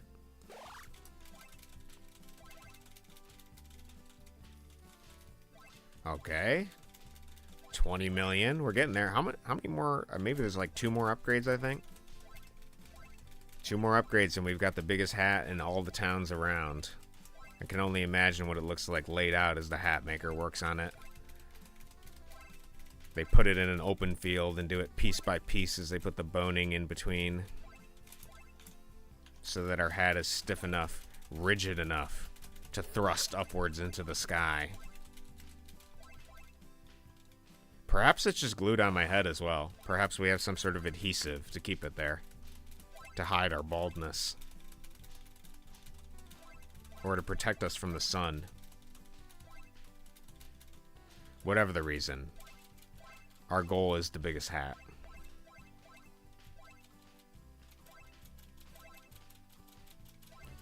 I was just thinking, like, man, the loop of this is simple. It's a short game. Very small. It's a good price. I wanted to use the word cute, but I don't think cute in this context is a way to explain what's happening here. I mean cute in the small, simple, minimalist game sense, but not in what topically is represented here. If that makes sense. I feel like there's so many qualifiers I have to put on before everything I say. Take this for what it is. A grain of salt. Nah, I can't. I'm already occupied with a couple better games. Yeah, it makes sense. It happens. So many projects at once. I get you.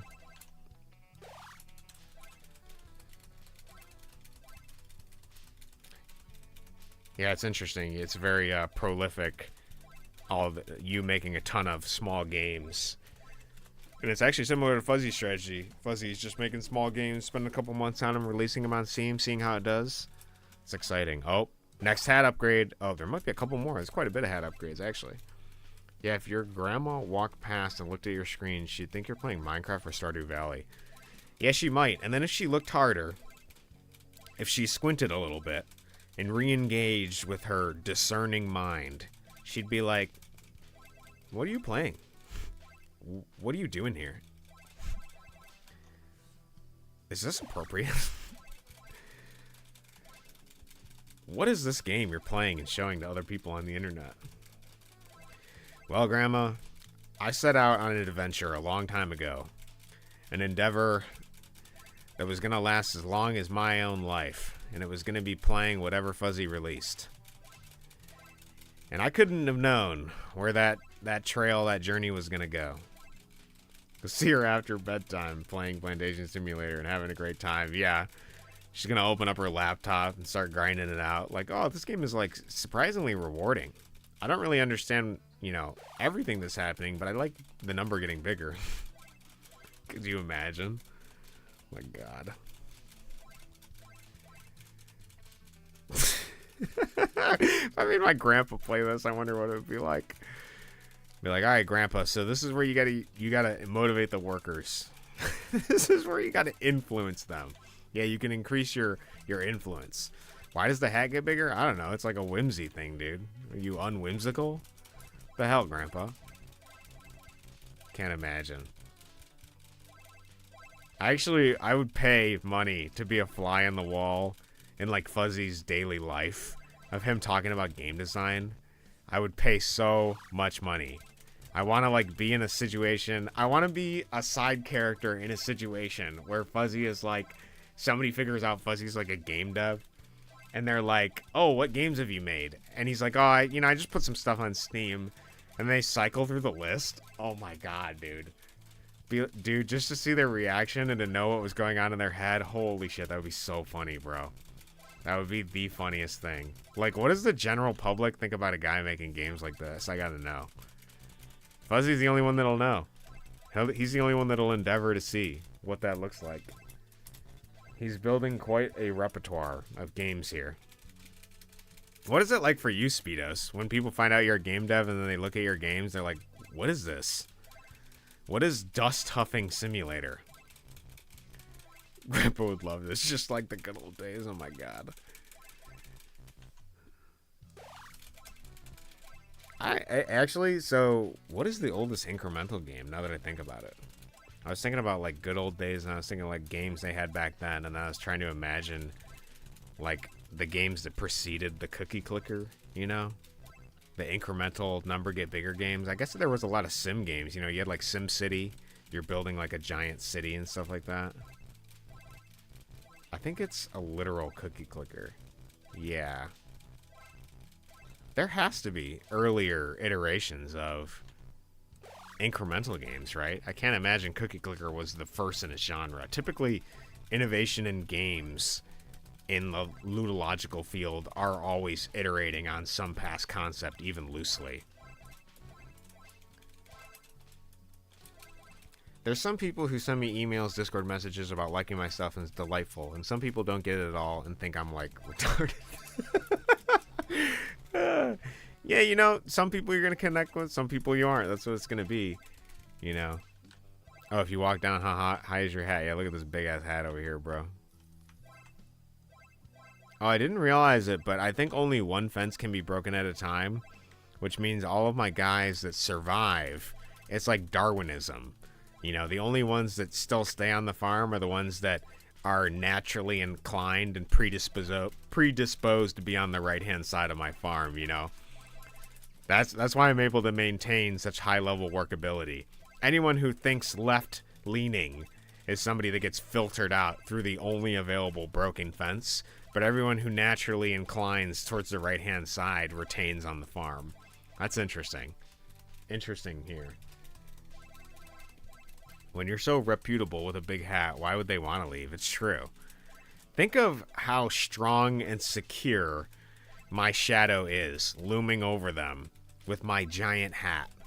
Any man that has the neck strength, the traps, the back to hold a hat so large and yet indiscriminately wield the whip with such force and pompousness, that would just make me feel nothing but trust. Dude, Grogdev, how are you? Welcome. This is potentially the worst stream to come into if you do not know the context.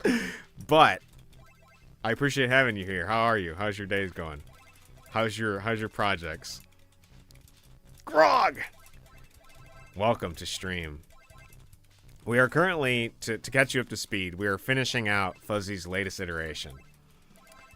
And this is after many games of femboys, we have this one. Oh, I know what kind of things Fzzy built. Yes, we're currently trying to make our hat as big as possible, and I'm at $43 million, but it's not enough to get the largest hat. To get the largest hat requires quite a bit of grit. It's all about grit here. We're building grit. Tenacity on the farm.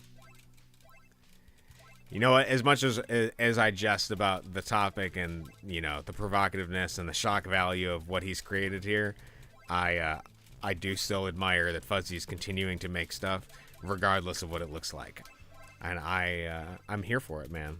I'm here for the iterative process, the creative expression, unfiltered. That's what I like most. What's everyone's favorite idle game? That's a good question. To be honest, my favorite idle game is Luton. If you have not played Luton, I highly recommend it. It is essentially a party management game with a huge micromanaging focus on the items that you get to build your characters to fight. It's spelled L-O-O-T, like loot, and then un after it. Very awesome game. Very underrated. That is probably my favorite idle game. I've played quite a bit of idle games, but that one is very interesting to me. And like I said previously, my problem with idle games is they lack a lot of stakes. And the stake in that game is that you send your party to a area to try to get resources in battle. And if they lose, they're knocked out, basically. And then you don't get the rewards. Otherwise, they auto-battle endlessly while you get upgrades. It has a very good upgrade system. Very awesome ecosystem of UI that's interesting to navigate and click on stuff. A very fascinating game. Highly recommend it. My favorite is Push the Square from itch.io because it's like 10 minutes long. I don't think I've ever played Push the Square. I'll have to look at that later. I've never heard of that.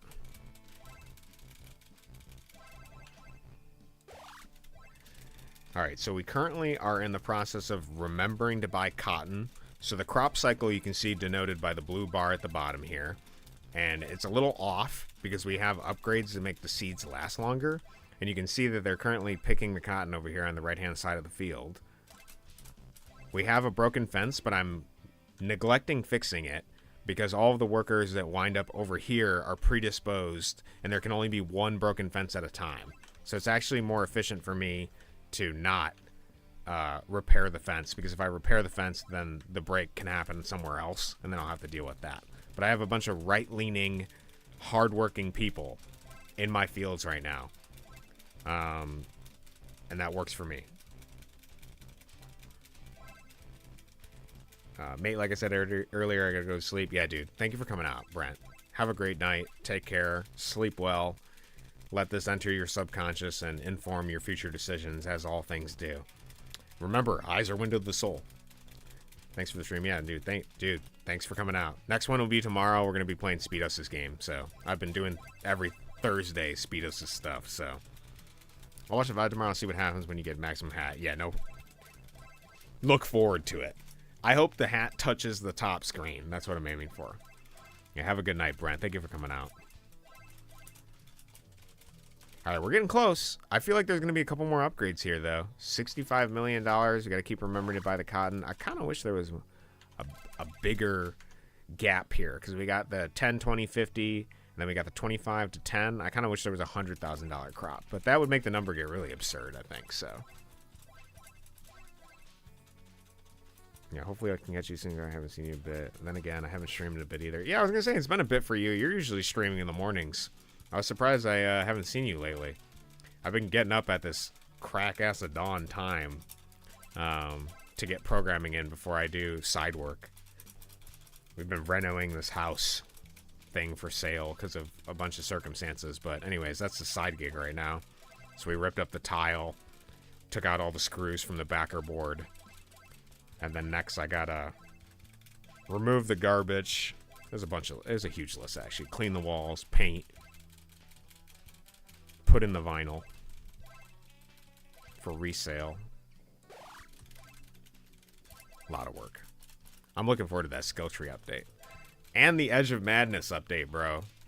Man, dude. Who'da thunk the guy that makes an Edge of Madness game keeps edging us with all these updates? Brent. My brother. Oh, jeez. Do we have enough? Oh, we're close. We're super close. Exceedingly close. Yeah, but overall, I'd say as far as games go, out of Fzzy's iterations of games, to focus on that more specifically, I appreciate the mechanics behind this. It is a rewarding loop. It is very short. It's a small scope game. That's some of the stuff I like to see. Something that's casual. You can get into it and just play it. You know, get through the loop relatively quickly. Get the reward. I think a lot of these games, the smaller scope games, do actually benefit from having achievements. I unfortunately don't think, yeah, there's no achievements for this one. I would have liked to see achievements for it. That would have been something that would be rewarding, something worth attaining. The two easiest achievements I could see are get the biggest hat and then get like an X amount of money thing. But achievements that are related to, like, I don't know, potentially getting some kind of upgrade path or something would be also interesting, change the way the game is played. Achievements can offer an instant amount of replayability for a game for people that like to chase the achievements and show them off. And I like seeing achievements. I handle achievements and jump off the bridge differently than other people. I don't like to reward generally superfluous things. I like to reward based on whether they've achieved something, like tangibly just beating a level specifically. And I also like to reward if they've accomplished a hard challenge. But I don't want it to be so egregious that it just becomes like this bespoke, annoying thing that everybody talks about, like having to do. Like the best example I have of that is recently I was having this discussion with my girlfriend's older brother about Hyper Light Drifter, because he was trying to get all the achievements for the Platinum Trophy on PlayStation. And something that oh, that's the maximum hat. Look, we did it. But in Hyper Light Drifter, there's an achievement where you have to dash like 800 times in a row perfectly. And it's a lot easier to do on computer with a mouse because of the way the dash mechanic works than it is to do on controller. Because having to hit the same dash within the right amount of time 800 times is kind of absurd. So I don't really like achievements like that. Things that are just like, you know, that is like a representation of a skill and your ability to do that skill. But it's also kind of egregiously difficult. That's what I don't like about that. So gift stream. I don't know what that means, Speedos, actually. Yeah, it's too much. Yeah, it is way too much amount of time to invest into an achievement. So I like achievements that are like, just more directed, unlockable type stuff. Something that could also expand this game quite significantly is a meta progression that exists outside of the base game here. So like if I had some sort of stake or negative outcome that I was trying to avoid, like I have to make X amount of money per day and the time only lasts so long. In Fuzzy's previous game, the Crucifixion game, there was a limited amount of time you could have your farmers work the field, essentially. And then through that working of the field, you had to ensure that you would get the required amount of money per day. Otherwise, you'd lose. I'm surprised he didn't implement that mechanic here. Perhaps that time element was too much. But you could easily add a game mode that would be timed element. Like you have to meet the stakes, the requirements each day in order to supply. There's just a lot of room for replayability if you were going to expand this concept of a game. As it stands, I think it's, it's a small game. Obviously, I beat it relatively quickly. We were yapping a lot during it. I like the progression. It's very simple. You basically always want to get the upgrades. There's never an upgrade that you don't want to get. So it's a single-minded linear choice. I'd like to see more incremental games where there are potentially negative upgrades, things that don't benefit you that much, or perhaps something I like about Brent's Edge of Madness, for example, is the skill trees. There is a skill tree that you want to invest in, and that determines your player build for the outcome of like how your player acts. It's kind of like when you're playing Magic the Gathering, you build a deck specific to an archetype, and some of those cards are based around those archetypes. So for example, just a base example, if you don't know anything about Magic, Magic is 5 colors, collectible trading card game. Each color kind of has an identity, though that identity is being blurred as they pander to all these fucking different IPs. God, I don't know what those people are thinking. Probably just short-term money gain is what they're thinking. But anyways, traditionally in the past, each of these colors had an identity. For example, red identity was based off of cheap spells that were discardable. It potentially hand negation effects, like you discard your hand for some kind of benefit, for card draw or something. They had like the theme of like goblins and like fire-related creatures because it's like mountain is the theme, as well as like burn spells, just like a high-risk, high-reward, short-term gain type of sacrificing stuff, element identity to it. And depending on what cards you'd add in your deck, that would determine your play style and how you'd play the game. And in Brent's Edge of Madness, it's very similar. Depending on what upgrades you get, that determines how you play the game and what your interactions with the game are, what your play style is, as you form like your identity around your play style. So something you could do here is you could have some aspects of upgrades that potentially alter your play style. Granted, you would need some kind of outcome that would limit your ability to get every upgrade, because simply getting every upgrade linearly doesn't incentivize choice. And the best games are games that have a lot of choices that are meaningful. In this instance of this game, it is very linear, one-directed, upward mobility of getting the number to be as big as possible. And that's not necessarily a bad thing. There are rooms for that. We have casual games now. There's a growing genre of cozy games, things that are much less difficult to get into. So, when it comes to, I guess it depends on what your goal is, right? Because games is seen as like an escapist medium sometimes. Sometimes they like teach, depends on what your thesis of your game is, what your theme is, what you're trying to didactically show from a game point, right? If you're trying to offer an escape for people that is just more casual than engaging with the difficulties of like life in some regard, lowering the stakes, there is room and market for those games. There is market for something that is just like a series of actions that makes you feel the dopamine of successive hits of like doing something over and over again. And I don't think of those games any less than other games. When I play games, I like a game that gives me dignity. And what I mean by that is like a game that offers me the ability to lose and expects me to rise up to the challenge that it's set before me, sort of thing. So, I'm just looping the animation like a GIF, yeah. To be honest, I like casual because I hate getting stuck and having to redo something over and over again. I understand what you're saying. I like the challenge. I like to go into something with a potential lose condition. When I gave my talk to the aspiring game devs at my former college a couple weeks ago, you can find that on my YouTube. It's called How I Make Game. I was focusing a lot on that element of what a definition of game looks like for you as a game creator, because I was focused a little bit too much on the metaphysical aspect, I think.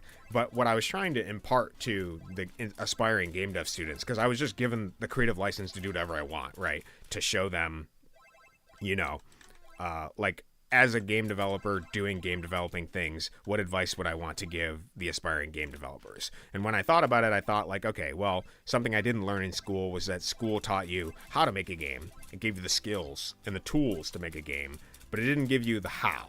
You know, it didn't give you the metaphysical execution of a game. It gave you the requirements for it, but it didn't give you like a basis, you know. And unfortunately, creative expression details that games are ultimately going to be subjective. Your expression of a game is going to be subjective. So one of the things I outlined in that talk was this idea of, what do you define as a game personally? What is your definition of game? For me, a game is something that has a win and lose condition. It is a player interacting with an environment with rules that are set out by the game creator and navigating that environment. So there's the choice that the player has. There is rules that determine the environment and the game system. And then there is the win and specifically lose condition. I don't consider things that don't have lose conditions a game, for me personally. And that's just my own personal taste. Whatever you want like a game to look like, that's going to be something philosophically you have to decide for yourself ultimately. Or it depends on what mode you're jumping into when you're creating a game. Like, are you making something casual that has low stakes so a lot of people can easily get into it without having to, you know, spend the extra time? Because any amount of complexity requires more time for people to invest into a game.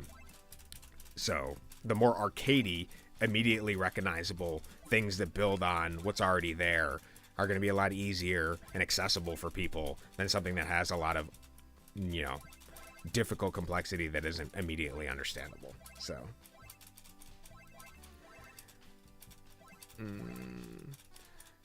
okay, so, but I also like the idea of a game being so difficult and complex it takes weeks and months to master it. My favorite game ever is a puzzle game I've been playing since I was 5, and I still haven't beat it. Is that fish game? I was actually looking at that fish game recently. I started playing it. I didn't get super into it because I got sidetracked, but it is something I want to play on stream at some point. Also, I like the idea of a game being so difficult and complex that oh, sorry, it's the same thing. Yeah, okay. Yeah, I learned that the value of art isn't innate but created when you interact with it. That's an interesting thought there. That the value of art isn't innate but created when you interact with it. Yeah, I think I was kind of touching on that subject similarly in my talk, was that identity isn't something you find by turning over rocks. You know, it's something that, like, you're traipsing through the woods, you look under the rock, find bugs, and go, oh, that's the label I'm going to ascribe to myself. That's my identity. That's my taste. That's what makes me, me. Like, no, your taste is something that you refine over the course of action. Action is what precedes creating something. That's kind of what I was trying to touch on in that. I think by that definition, Animal Crossing isn't a game. I think you are correct. I think I wouldn't consider Animal Crossing a game, because it doesn't necessarily have a lose condition. Now, there is the lose condition of Tom Nook, you know, you not being able to pay your debt.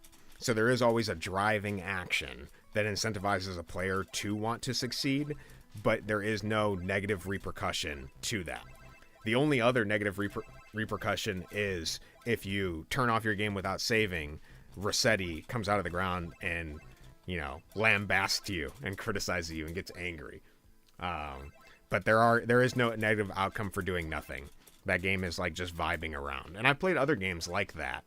I played Calico, where it doesn't feel like there's any negative outcome. There are mini games, which are segmented aspects of the game that have lose conditions, but there isn't an overarching like lose condition per se.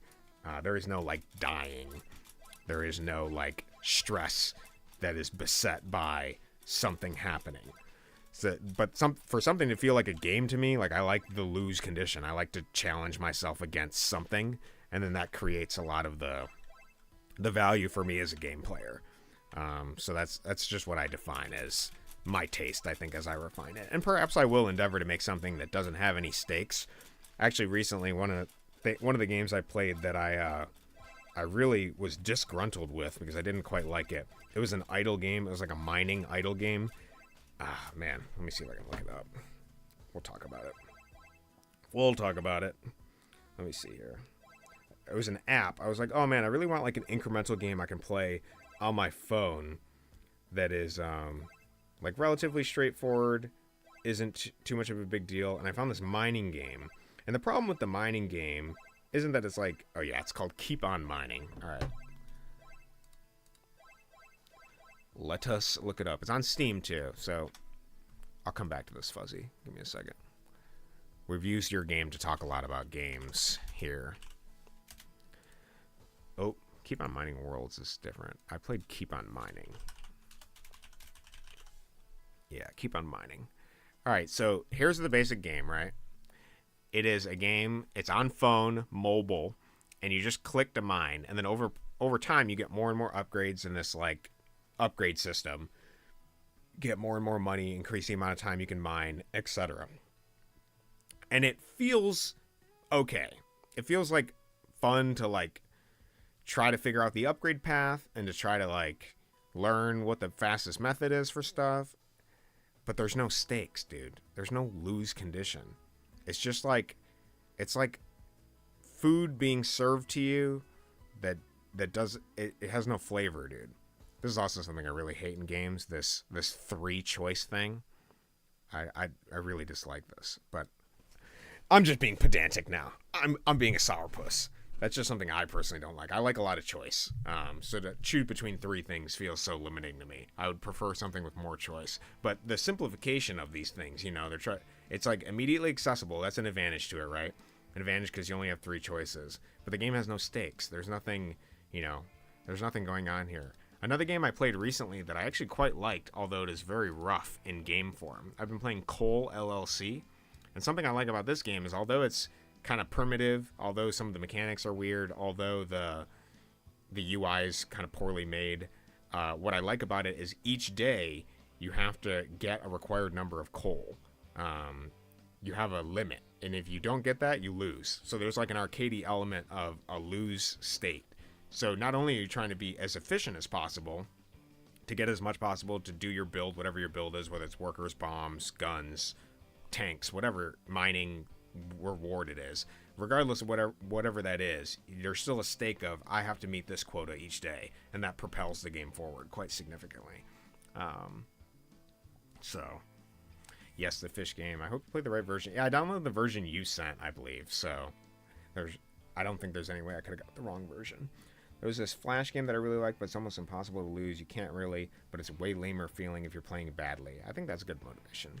Yeah, I think there's some motivation in trying to be efficient, right? As a game, like as you're playing a game, you want something to be efficient, so that is something you're gonna try to play better, right? That's something you want, but without having the motivation of a lose condition, it's not necessarily fun or engaging. Like it loses some of that for me personally. Maybe other people it's fine.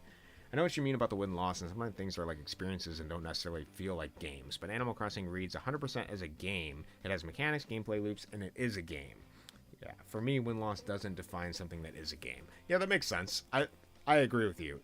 There is an experiential nature of games, right? Because we're all engaging with something that is essentially interactive. The reason I make that distinction, though, is because, like, what is the distinction between a game and a movie, right? If the game is just something that you're playing, but you're so linearly forced to the rails that you're railroaded into doing something, like there's a line where the interactivity, because there isn't like a game aspect, right? Something that's playable to me has to have like the stakes of a win-lose. Like I don't consider the walking simulators necessarily games because they're just kind of like an interactive novel, which isn't like a game to me. A game is something you play. It has like a tangible win-lose, I guess. That's what I define generally as a game. Yeah, like a digital museum wouldn't be a game. Yeah, exactly. I mean, it's something you interact with, but it has no stakes, so it doesn't feel like a game to me.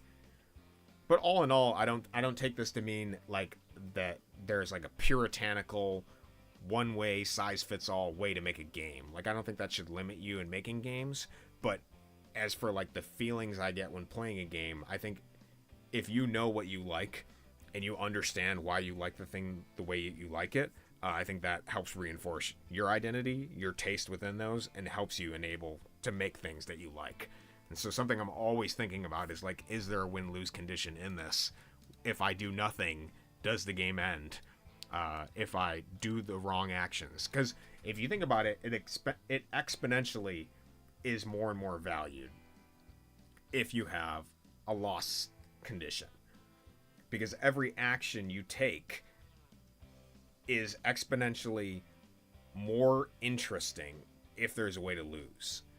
Because you have to consider you're fighting against a lose condition. That's the way I think about it. Is like it, if anything, and you know, I've thought about this a lot, right? Because my game Jump Off the Bridge, it's like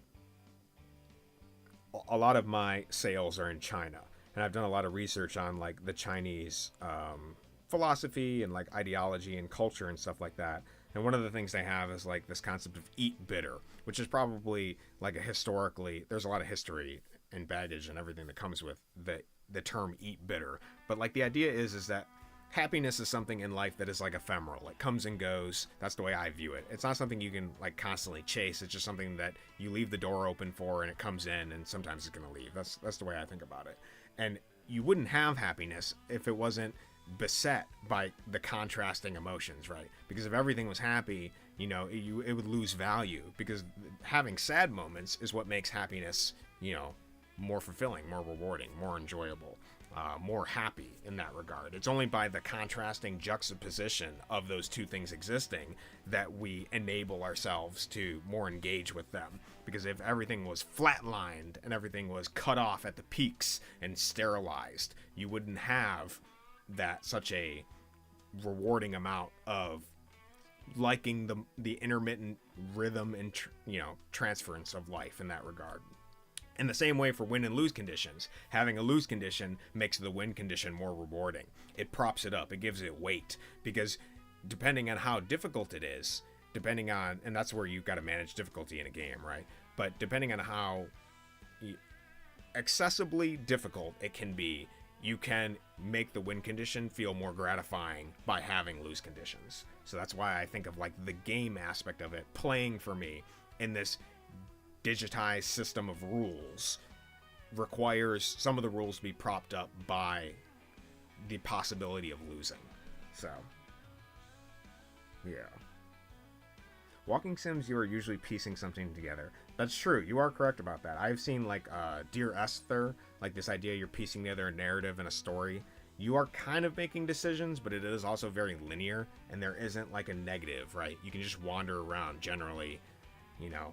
Granted, you know, it's really funny you say this, because walking simulator wise, I'm thinking about the Slender Man game. You're trying to piece together the notes, but you have the constant threat of Slender Man, you know, chasing you.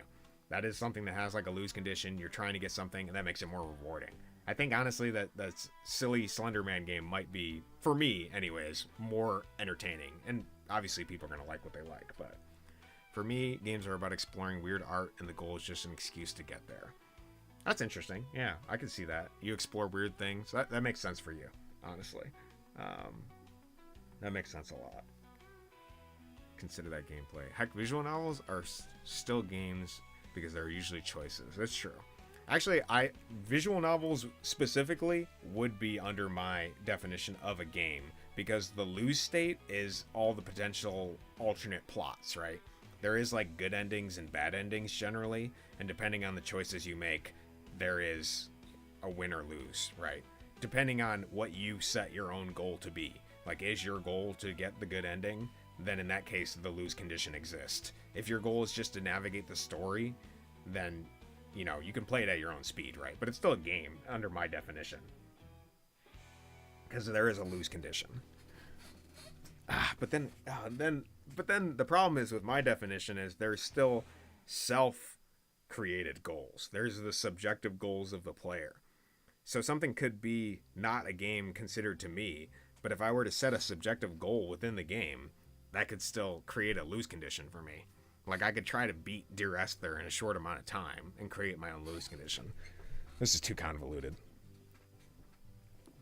It's an interesting discussion, though. Very interesting discussion. Convoluted. Oftentimes, good bad ending is player defined. Yeah, that's true. It's not like... Yeah, something that could be a good or bad ending for the developer may not necessarily be the same for the player. You know? A visual novel might just have endings, yeah. Perhaps us ascribing the qualitative good or bad on it is interesting. Yeah, that's very subjective on our part.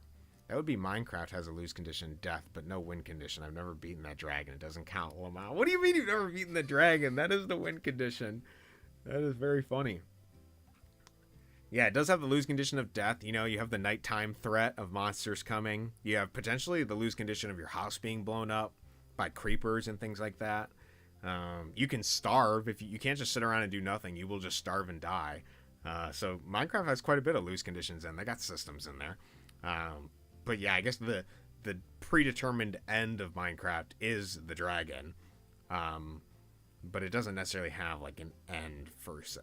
It has the final boss, but it also has a lot of other weird stuff in Minecraft that I haven't seen. So like they keep adding like the copper mine type building structures, things that appear underground. They've added stuff to the end. There's a lot more into it.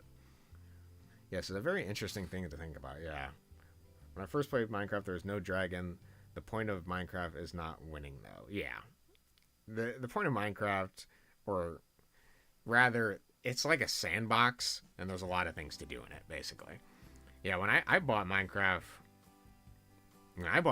it was, they had dirt blocks, they had stone blocks, and they had sheep. I was on this forum, and people were talking about it. They're like, oh, this concept's kind of cool. And then I had my parents buy it for me, or my grandparents or something. I think I gave them money. And then he used his PayPal to buy it. I still have the old email for it. But yeah, actually one of the early iterations of Minecraft that I really liked that I don't think you can even play anymore, because you can play the old versions of Minecraft, but you can't play the old physics of Minecraft. And back then there was a version of Minecraft I really liked where you were in hell. It was basically like it was just all lava. There was like dead trees and shit. And you barely had access to torches, so what you had to do is, because water and fluid physics at the time were infinite, you could infinitely create a like lava light source as you dug deeper into the mines. And so you had to keep navigating, like digging out a trench to bring the lava down into deeper into the mine so that you could try to mine diamonds. It's a very cool mode. I believe you can still play that if you play like an early alpha of Minecraft, but I don't think you can play it with the infinite, ever expanding fluid physics at the time, because what happened was you would just place one block and it would cover the entire world in that. But yeah, dude, Minecraft, oh my god, great memories. That game is awesome. It was also better to grief back then when the fluid physics were stupid. Silly. But anyways, to get back to this specifically, Fzzy, I like what you created here. It is provocative. It has some whimsy. It is silly in that regard. I almost got stuck on that. Perhaps your hitbox is not square. I think I've talked long enough about my thoughts on the game. Yeah. It's got some interesting aspects to it. I like the basic system underlying it. I think this is something that could definitely be expanded on. I would like to see more of the whimsy and silliness that you usually put into these games in here. You could expand this if this is something you wanted to do. I'm looking forward to whatever you make, Fzzy. This was entertaining and good for a price point. So I gotta go. Have a good one. Yeah, Speedos, take care. Have a good night. I'm winding down too myself. I'm gonna go program. But interesting game, Fzzy, overall.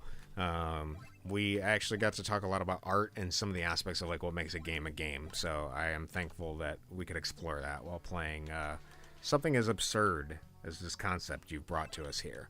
But overall, I've enjoyed my stay with this one. I like that there's progression. I like that I kind of have a goal of getting the biggest hat, and that's where we're at.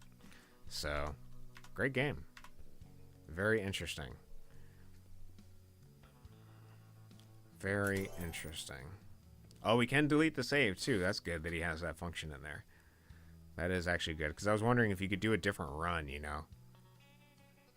Question is, if I click delete save, does it say, like, yes or no? I would like to know, but I don't want to delete the save to find out. So we're not gonna bother. Yeah, me too. Catch y'all. Yeah, dude. Thanks for coming out, Grog. Have a great night. You take it easy. I'm gonna head out in a second here, and get back to working on Jump Off the Bridge or potentially my Blobber game. We'll see where we're at. We'll see what I'm feeling. For anyone that came out, thank you for coming out and enjoying the stream. Thank you for chatting. A lot of interactivity today. That's awesome. I appreciate everyone. I appreciate coming out here and having a good discussion. Fzzy, I'm looking forward to whatever you make. I'm looking forward to your next game. For those of you that don't know, Fzzy is currently working on a RPG type game, which I am very much looking forward to. I like seeing the more personalized art from him rather than some of the like pre-made asset type stuff that he's done in the past. So this is really cool. I'm also excited to see how we can grow our party exponentially and what that looks like. So, anyways, awesome work. Looking forward to the next one. Keep it up, and you're an inspiration to us all. That's it. That's it for me. That's all I got. Anyone that came out, have a great night. Morning, day, afternoon, whatever it is. Take it easy. I'm out. Peace.